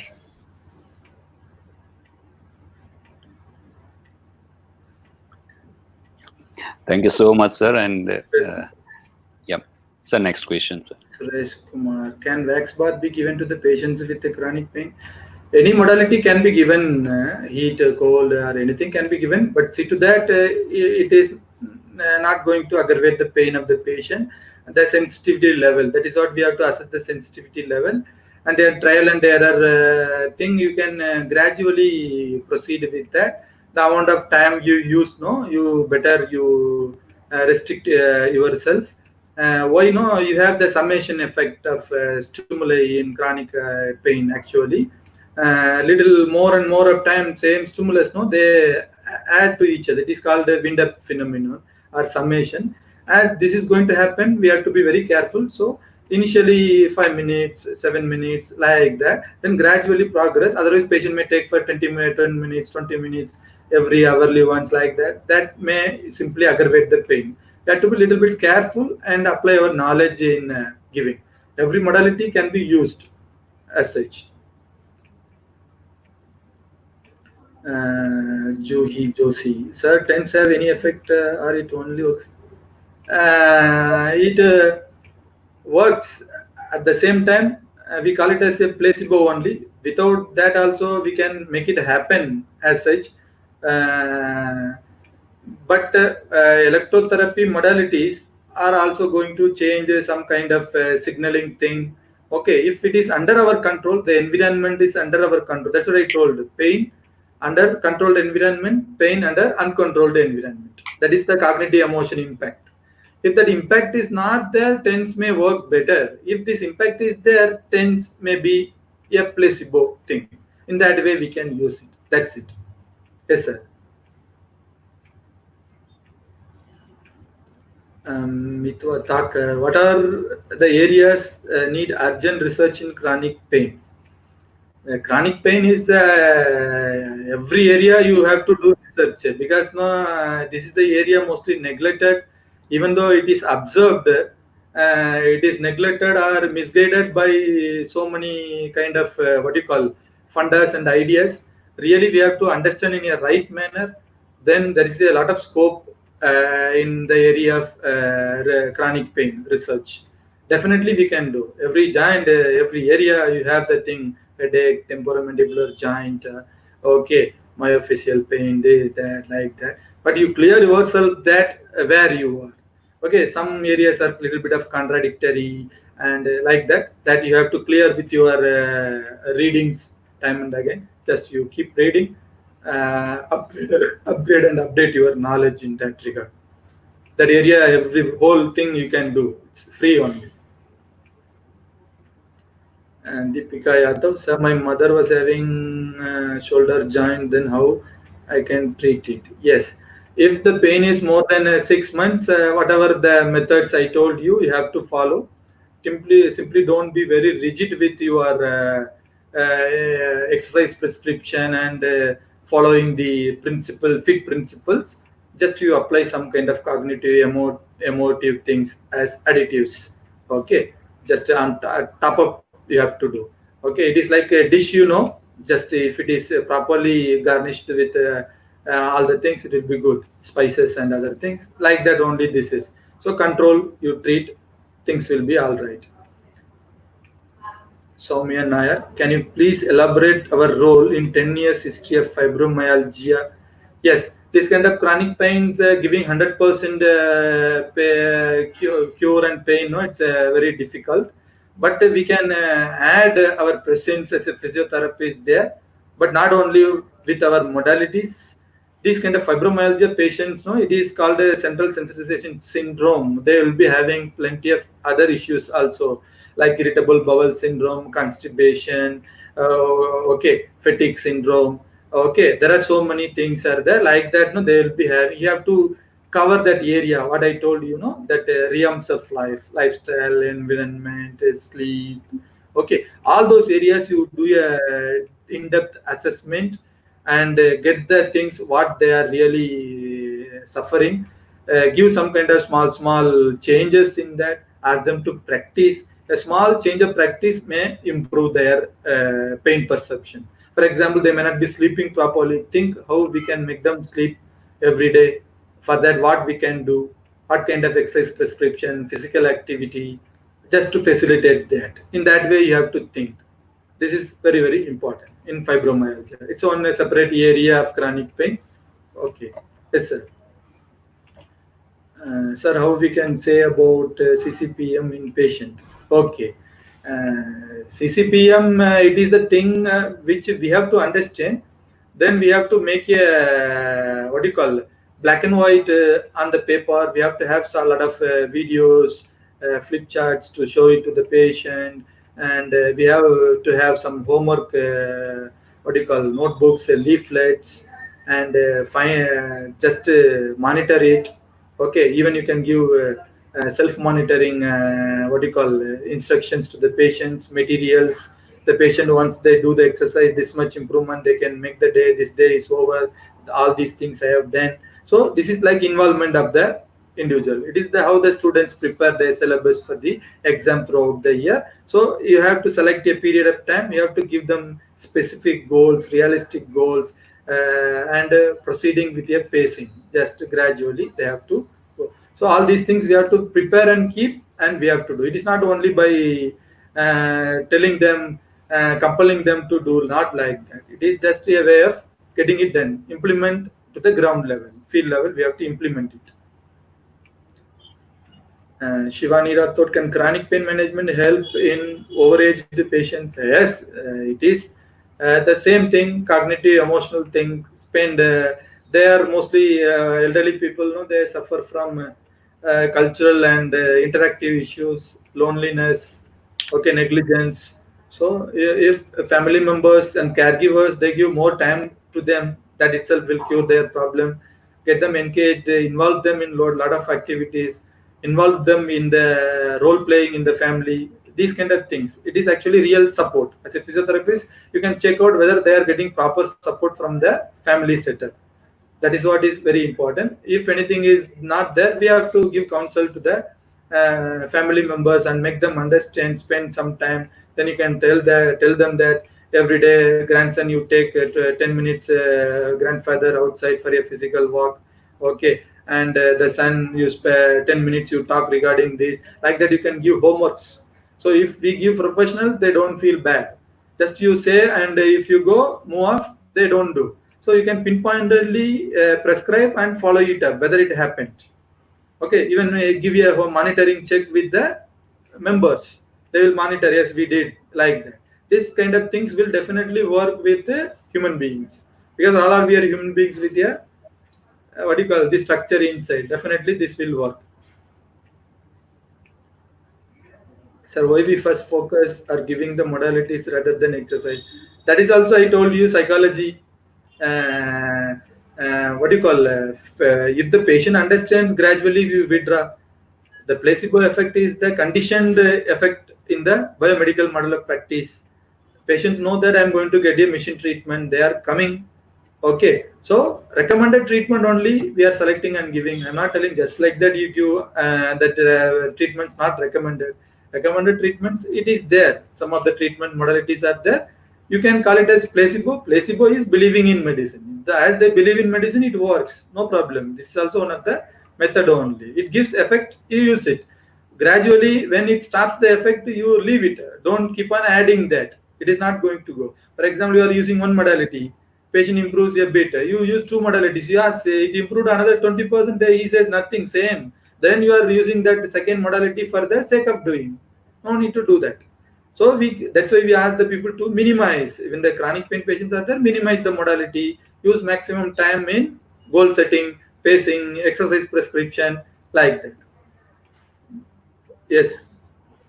So, Pravarthi is asking the same question on the fibromyalgia. I think you have already explained. Okay, yes. Yeah, I think this is given, sir. Okay. She has just copy pasted the question, sir. Just a minute, sir. Yeah. Maitri, sir, can you please explain the reductionist or rationalist part again? Reductionist approach is, for example, if there is a car, okay, it has got many parts. The car is running, okay. So each and every part, no, we can do the fragments. Everything, no, they do little bit function, percentage wise, proportion. Okay, if you see the nut and bolt of the tire, no, you just how much percentage you give. If you ask, no, you total surface area of the car, it is just 0.1%. So it is very negligible. I won't do any concentration. Let it get it rusted. Okay, no nut and bolt necessary. What will happen to the car? It is gone. It cannot run. Okay, so that if you just give proportionate and add it, that effect is not equal to that. But reductionist approach is that only. This is there, this I will give. That is there, that I will give. So everything is gone. So like that, one-to-one matching. Okay, it is part compartmentalizing, fragmentizing the thing and attending the things. We think that it is going to give the whole effect. It is not going to happen in life situations as well as in chronic pain. It won't do. For example, acute pain, muscle weakness, pain. For pain ultrasound, muscle weakness, this exercise, quadriceps exercise. Okay, everything is then both together done, achieved, pain cleared. It is called reductionist approach. But the same thing you do with the patient, the pain relief is not that much happening. This is called, it is not working here. this reductionist approach. It is a mechanistic approach. We call it as a mechanistic approach. It's called reductionist approach. René Descartes, you can just Google it and read. It is a philosophical theory. Based on that only, our science was built as a quantitative method. But really now what we talk today is a qualitative aspect of pain care, health care. Okay, so qualitative plus quantitative together only care. That is what is the real aspect of chronic pain management. Yes, sir. Sir, Dr. Haribabu sir is also watching your Yes, show. yes. Welcome, Dr. Haribabu sir. Tarpan sir, welcome. Tarpan sir. Thanks everyone for attending my session and research studio. Thank you. Sir, in chronic and neck and upper trapezius pain, the patient adapts to a very specific forward, which are also often seen in the people with anxiety issues. Can you please comment? Yes. Actually, no. Whenever we see a forward posture, we think that only it is the muscle. This muscle, why it is getting to this position? The patient is maybe having some kind of anxiety. They are having some kind of anxiety factor. Because of that, they may be clenching the teeth in the tension like that. Because of this one, they want to make it tight and keep that position. The neck is protruded. Then the load increases for this muscle. But the real problem is this thinking. Okay, normally when you write exam or something, no, you go more forward like that. Why? What the mind thinks, that only your body tries to do it. Okay, so there is a connection. So you find out any anxiety is there, you have some kind of education session and other things for that. Then you treat the shortening part, lengthening part, strengthening part, relieving part. That also you have to do. So bio plus psycho, those you have to use and treat. Which pain scale is more useful to know the patient's lifestyle and emotion?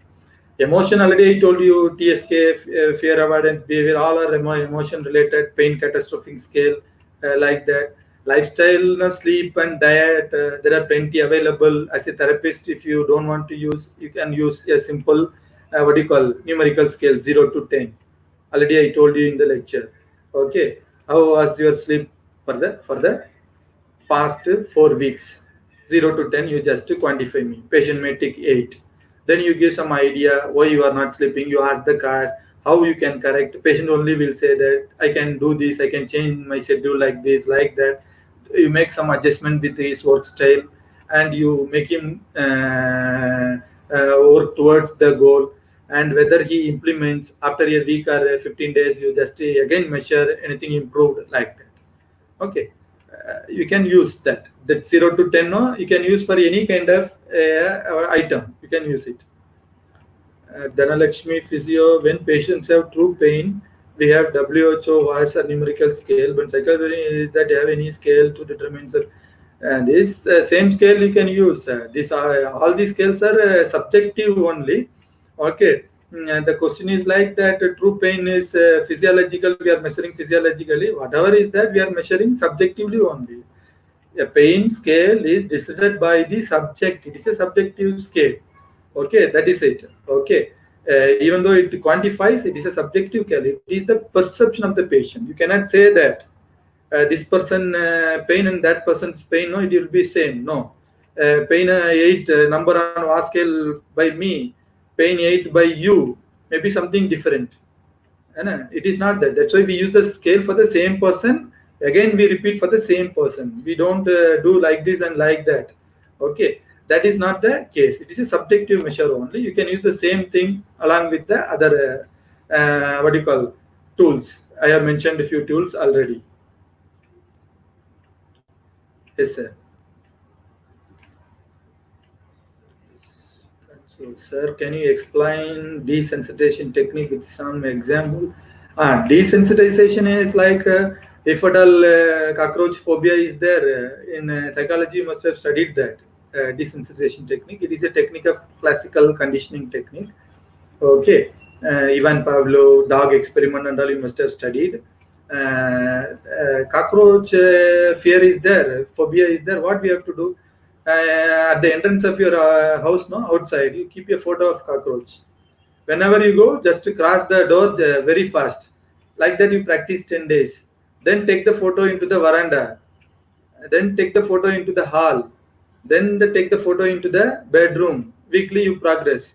Then take a cockroach and put it in the bottle, keep it outside your veranda, that this one, drawing room. Okay, then gradually keep it in your bedroom. Okay, one fine day you can sleep with the cockroach bottle hugging on your chest. This is called a desensitization, because as you are seeing the stimulus time and again, gradually going near to it, you get the thing out of it. So your anxiety goes. Okay, you relax.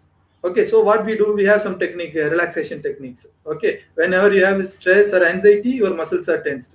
What we do, reduce the tension, anxiety also reduces. So we reduce tension by relaxation methods, and gradually we expose to the stimulus, we condition you like that. We do with the exercises. Patients are away from exercise, gradually we are getting them close to the exercise, day by day, week by week. Okay, we give them enough time to desensitize. Okay, that is the thing we are supposed to do. Okay, that's what I told. If you want a full range of movement, don't do it immediately. Ask the patient to just initiate. If they initiate, immediately you say you are good. Okay, tomorrow also this is only exercise, you don't need to rise up. They will do. Then gradually you progress, they will follow it. Okay, 10 degrees, no, they don't mind. Yes, no pain, I can do like that. So they will get conditioned to the exercise, then you can increase your load. Yep. Yes, sir. So Dipti Jain is asking. Sir, how can we bring about a community awareness, since that would bring about a whole different perspective? That is what IASP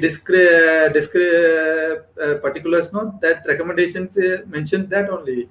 This is achievable only by educating the public, as well as this one, even family members, caregivers, everyone should get some kind of education regarding chronic pain and how it works. That kind of things, no, gradually it will happen. Our practice will make it happen gradually. Okay, we have to take the things to the society. The way we took the biomedical model to society, this also should be taken to the society. So Dr. Rajul Vasa ma'am is also with us, and she is also watching the program, and she is telling Yes, that thank you for the video of the yes, show. sir. Boycott all the Chinese. Chinese. Okay. Thank you. Thank you. Thank you, ma'am, for joining. It Thank you, inspires us a lot. Thank you, madam.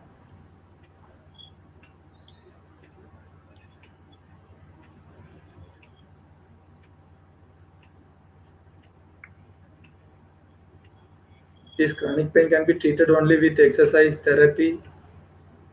As such, you can say, physiotherapy point of view, you may think yes, no. That is what we discussed here. Exercise therapy also one part of that. We are in the multidimensional approach should be there, and multidisciplinary support may be necessary to treat the chronic pain. Only exercise therapy may not be enough to treat the chronic pain.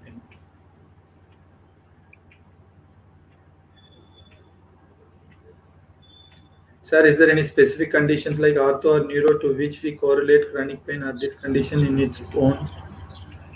Any specific condition like ortho or neuro to which we correlate the chronic pain? This is the condition in its own. Chronic pain happens in the musculoskeletal system mostly, but the problem lies with the central nervous system. That is what we studied today. There are a lot of chronic pain diagnoses are already there. Okay, the mechanism of that pain and the cause, where it is there, how we have to understand the clinical picture. That is what we discussed today. Okay, all are chronic pain. Everything can be called together as chronic pain, like fibromyalgia, myofascial pain, temporomandibular joint pain, chronic low back pain. Any where muscle joints are there, you may get that. No, nothing.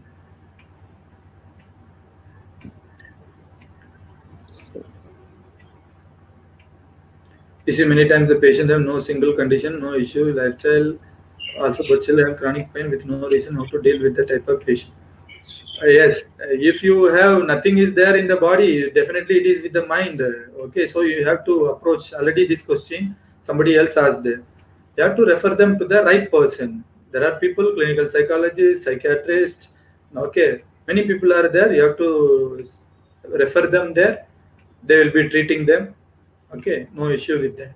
If you don't find any clinical pathology to be addressed by you.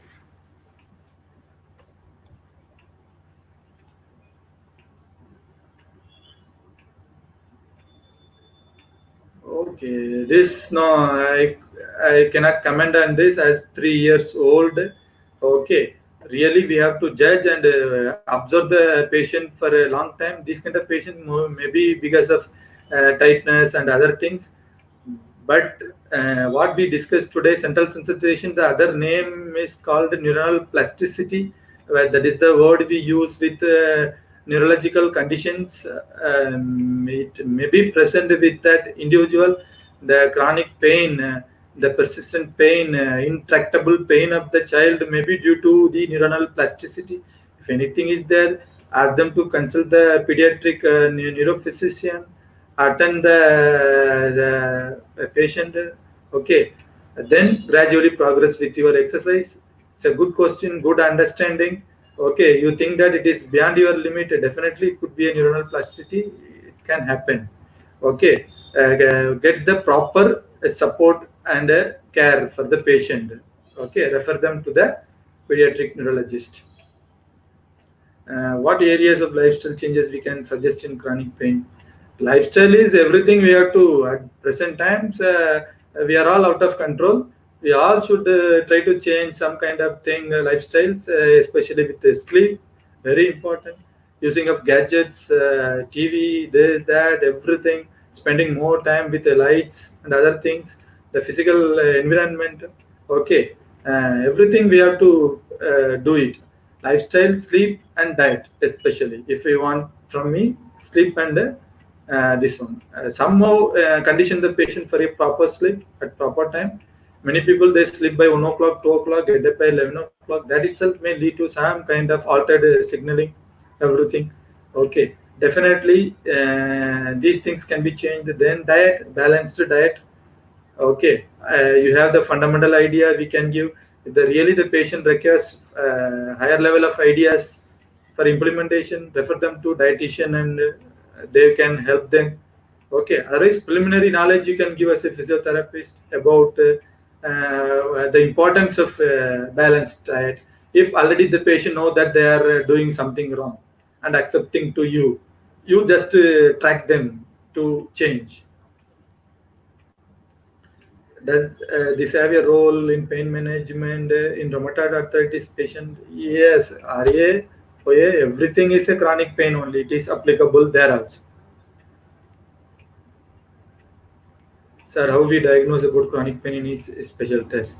That is what it is not by any special test. If you in which meaning you ask, I already have given you some tips how to test the chronic pain with the duration. So it is multi-dimensional. So we have to test in a different manner. The patient is having tenderness in many areas. The patient is having problem with mood, sleep, fatigue. Understand many things, many dimensions we have to assess.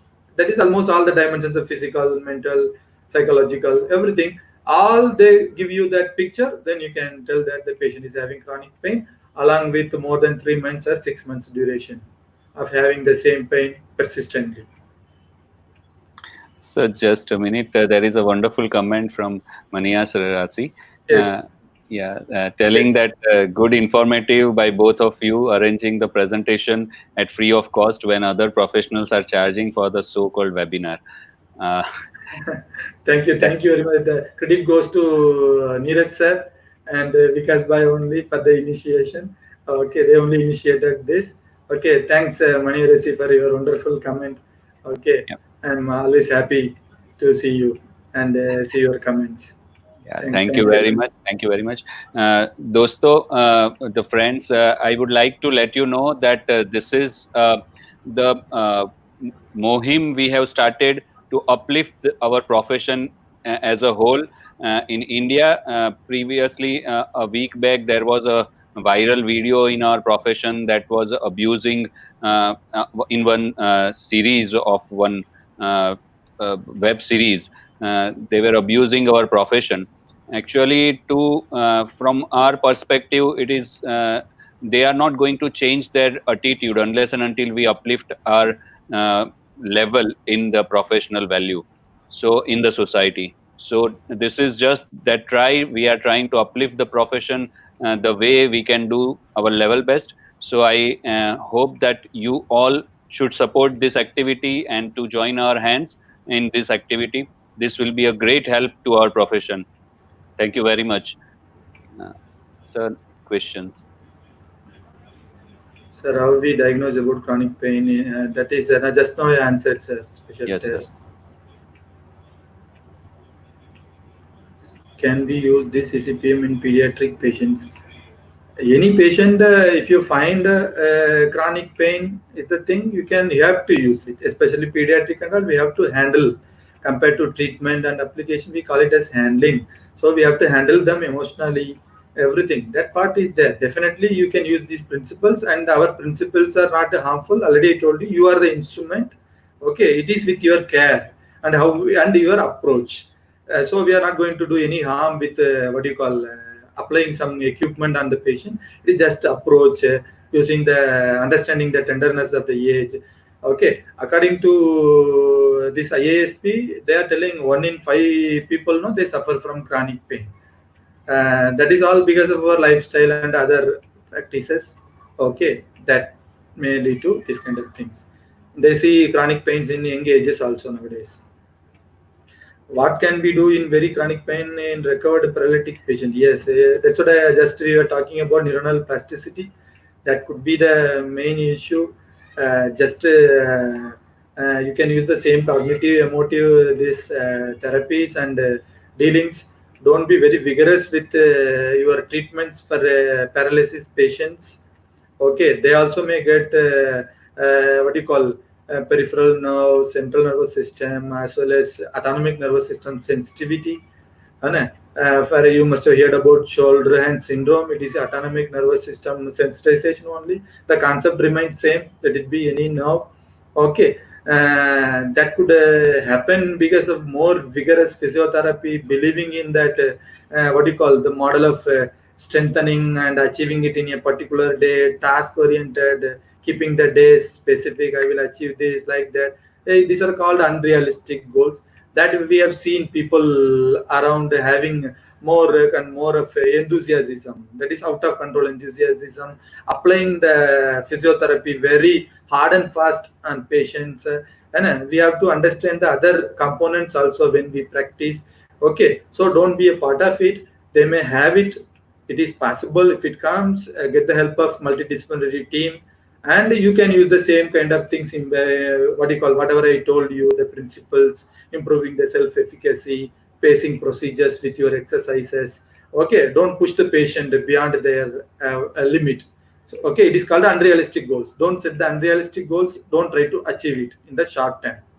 That is not going to go. Understand the disease, understand the course of the disease, understand the outcome of the disease. Okay, it is not that you give 100%, you will get 100% outcome. This particular principle or philosophy, it is not at all existing in education as well as health. The amount of time you sit in the class, you won't become a super duper student or excellent or genius. Okay, all students are in the same class only. Genius, average, teacher also same. Same thing with the health also. Okay, you put more and more of time and money and this effort, everything, the outcome may be different because it is individualized. Especially chronic pain, these kind of things, philosophies are definitely there. Okay, we cannot we have to accept, and we can accept it as a limitation also. Haribabu sir, thank you. Oh, thank you very much. If Neeraj sir leaves me now from the studio, I will go because Neeraj sir brought me, so I could not able to leave. Yeah, and the questions are coming. That is why we are doing. Thank you, Haribabu sir. Thank you, sir. Sir, we will go for the last question, sir. Yes, sir, sure. Yeah. It is a pleasure moment once in a while. It's okay, sir. It's good. Yes, sir. How can we satisfy and treat patients with RA, particularly chronic wrist sensor? Already I told you chronic pain and all that management of wrist and hand. No, you have a separate research and exercise prescriptions, support. What principles I told here, that also you can apply. Chronic pain is there, but exercise also from the biological aspect also I am telling. My classmate is there in Oxford. Okay, doctorate in that. She's working in RA this thing only. Okay, they have done online this thing also. ISARA. Okay, that is really to manage rheumatoid arthritis hand, how to give exercise, what are the exercises are evidence based. Okay, you can learn ISARA, join ISARA, ISARAH. Okay, join the course and do it. Okay, it is from Oxford University. And this kind of updating the knowledge and all we have to do. Really, engage in professional meetings, interactions. Okay, keep the area of interest. Then you travel. Okay, otherwise reach the people who are already doing. Then you do it. Okay, you can go for searching and find out all the things. It is there. Definitely, we have to do bio also. There is a change in practice of RA hand. It is not like treating a normal people. It's something different. There also they will tell you pacing, goal setting. These are all important concepts in exercise. It is like psychosocial is the base. That is why bio is on the top. You have to keep it as a platform. Do this. If without this platform, if you practice bio, it may be harmful to the individual. Just you have to keep it. That is the area of chronic pain. RA hand also one of the chronic only. Yeah, Yes. thank you very much, sir. It was a wonderful time, and it's a marathon webinar, and it is fantastic, and we have learned so many new things, and these are definitely going to bring revolution to the chronic pain management in our profession. That's for sure. And looking forward for your masterclass, sir, Yes, ahead. sir. So we will definitely inform. Sir, can you give some guideline about the masterclass? What you are? Yes, sir. Actually, getting the professionals educated is the goal, and going ahead in this particular road of my journey. That is the important thing. I have set some realistic goals for myself. I have decided I will be working on this area only. Okay, really, we are thinking whether to do it online or doing it physically. Okay, the remote within a short period of time, we will think. You people also can give us the feedback. Okay, which will be better and other things. We have not decided as such which mode will be good. Okay, we don't want to, myself and Neeraj sir, we don't want to do it for the sake of doing, but really we want to train some personal physiotherapy professionals and change the practice what is happening at the ground level. Physiotherapy in chronic pain management in India. That is the goal. More than that, moreover, I would like to add thanks to all my seniors, classmates, colleagues, and people who have already contributed to chronic pain, the researchers worldwide in the globe. Okay, for every one of them, I'm really thankful. If those things are not there, we are not there. Okay, let us together build the profession in the area of chronic pain management. Okay, I'll get ourselves enlightened first, then we will enlighten the patient with the education and our therapies. Okay, let the world and people be without pain, have their life peaceful and calm. Thank you very much. Thank you all for attending this particular session. Yeah, thank you, viewers, for joining us. And from beginning to end, you are throughout and enthusiastic, and this is actually the power of our profession. And I'm very sure that this kind of activities are definitely going to bring our professional values quite up in the society. And thank you very much, sir, for your valuable time. It is very precious, and it is quite encouraging for all of us, sir. Yes, Yes, sir. It is for the profession. Thank you. Thank you very much. Thank you. Sir, your message for the audience, sir. My message for the audience. Okay, that's what I already told you. Again, I'm telling you, whatever you do as a therapist, as a professional, okay, first know it, then do it. Don't try to do the things better. Don't say better than what you do. If you don't know whether it is harmful or not, better don't do. Wait, okay, just clarify it, verify it. Okay, try to apply the evidence into the practice. This is what is my real request to all the professionals in physiotherapy. So don't practice if the evidence does not support. Wait, Otherwise, do the research work, check it out. We have the designs, proper methods to verify in the science. We have to verify it, we have to prove it, and peer reviewed it. Then we have to use it in our practice. Okay, randomly don't select each and everything and put it as a intervention and insert into the banner of physiotherapy. This is my request to the professionals throughout India. Okay, keep our profession very clean, not occupied by any other kind of what do you call untidy things coming into our this one. So we have to be very careful in that. Evidence-based practice is always good. That's what I prefer. Okay, even if I wait for some time, no problem. But wait and do. Keep some insight in what you are doing. Yes, sir. Thank you very much, sir. Yeah, wonderful.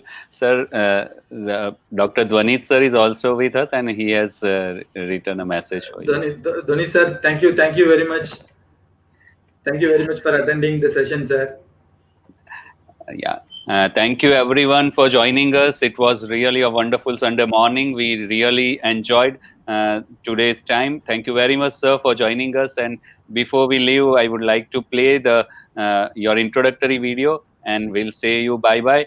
And thanks my team Spinex. My team Spinex is actually behind me. Dr. Vikas sir is there to arrange such a wonderful show. Dr. Tarpan sir, everyone, Dr. Dwanit sir, they all are. And Hari Babu sir, everyone has helped us so much, and we are very much thankful to all of you, sir, for joining and for encouraging your students and the entire physio community. Thank you very much. It's a pleasure. Thank you, sir.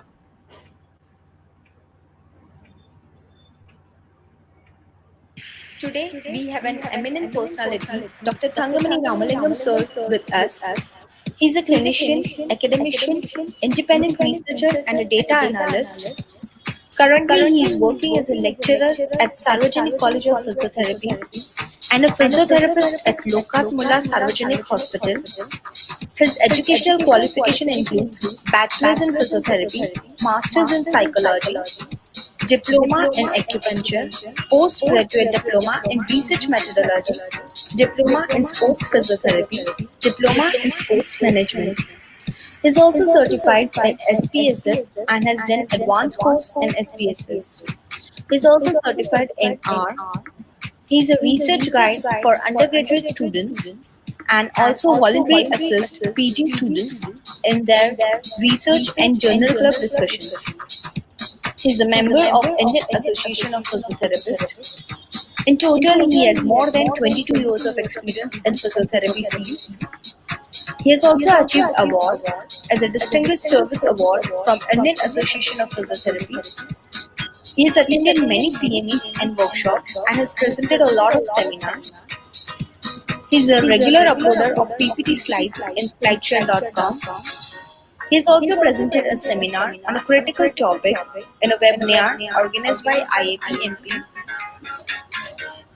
He was invited as a resource person for a panel discussion on standards in physical therapy.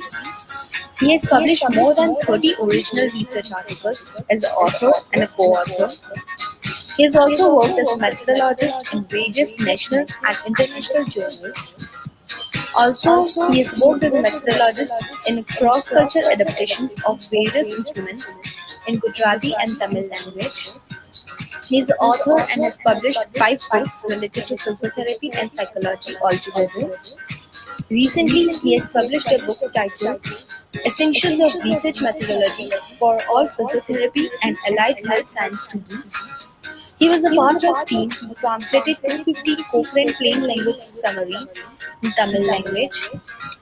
He has also translated Pedro homepage into Tamil language.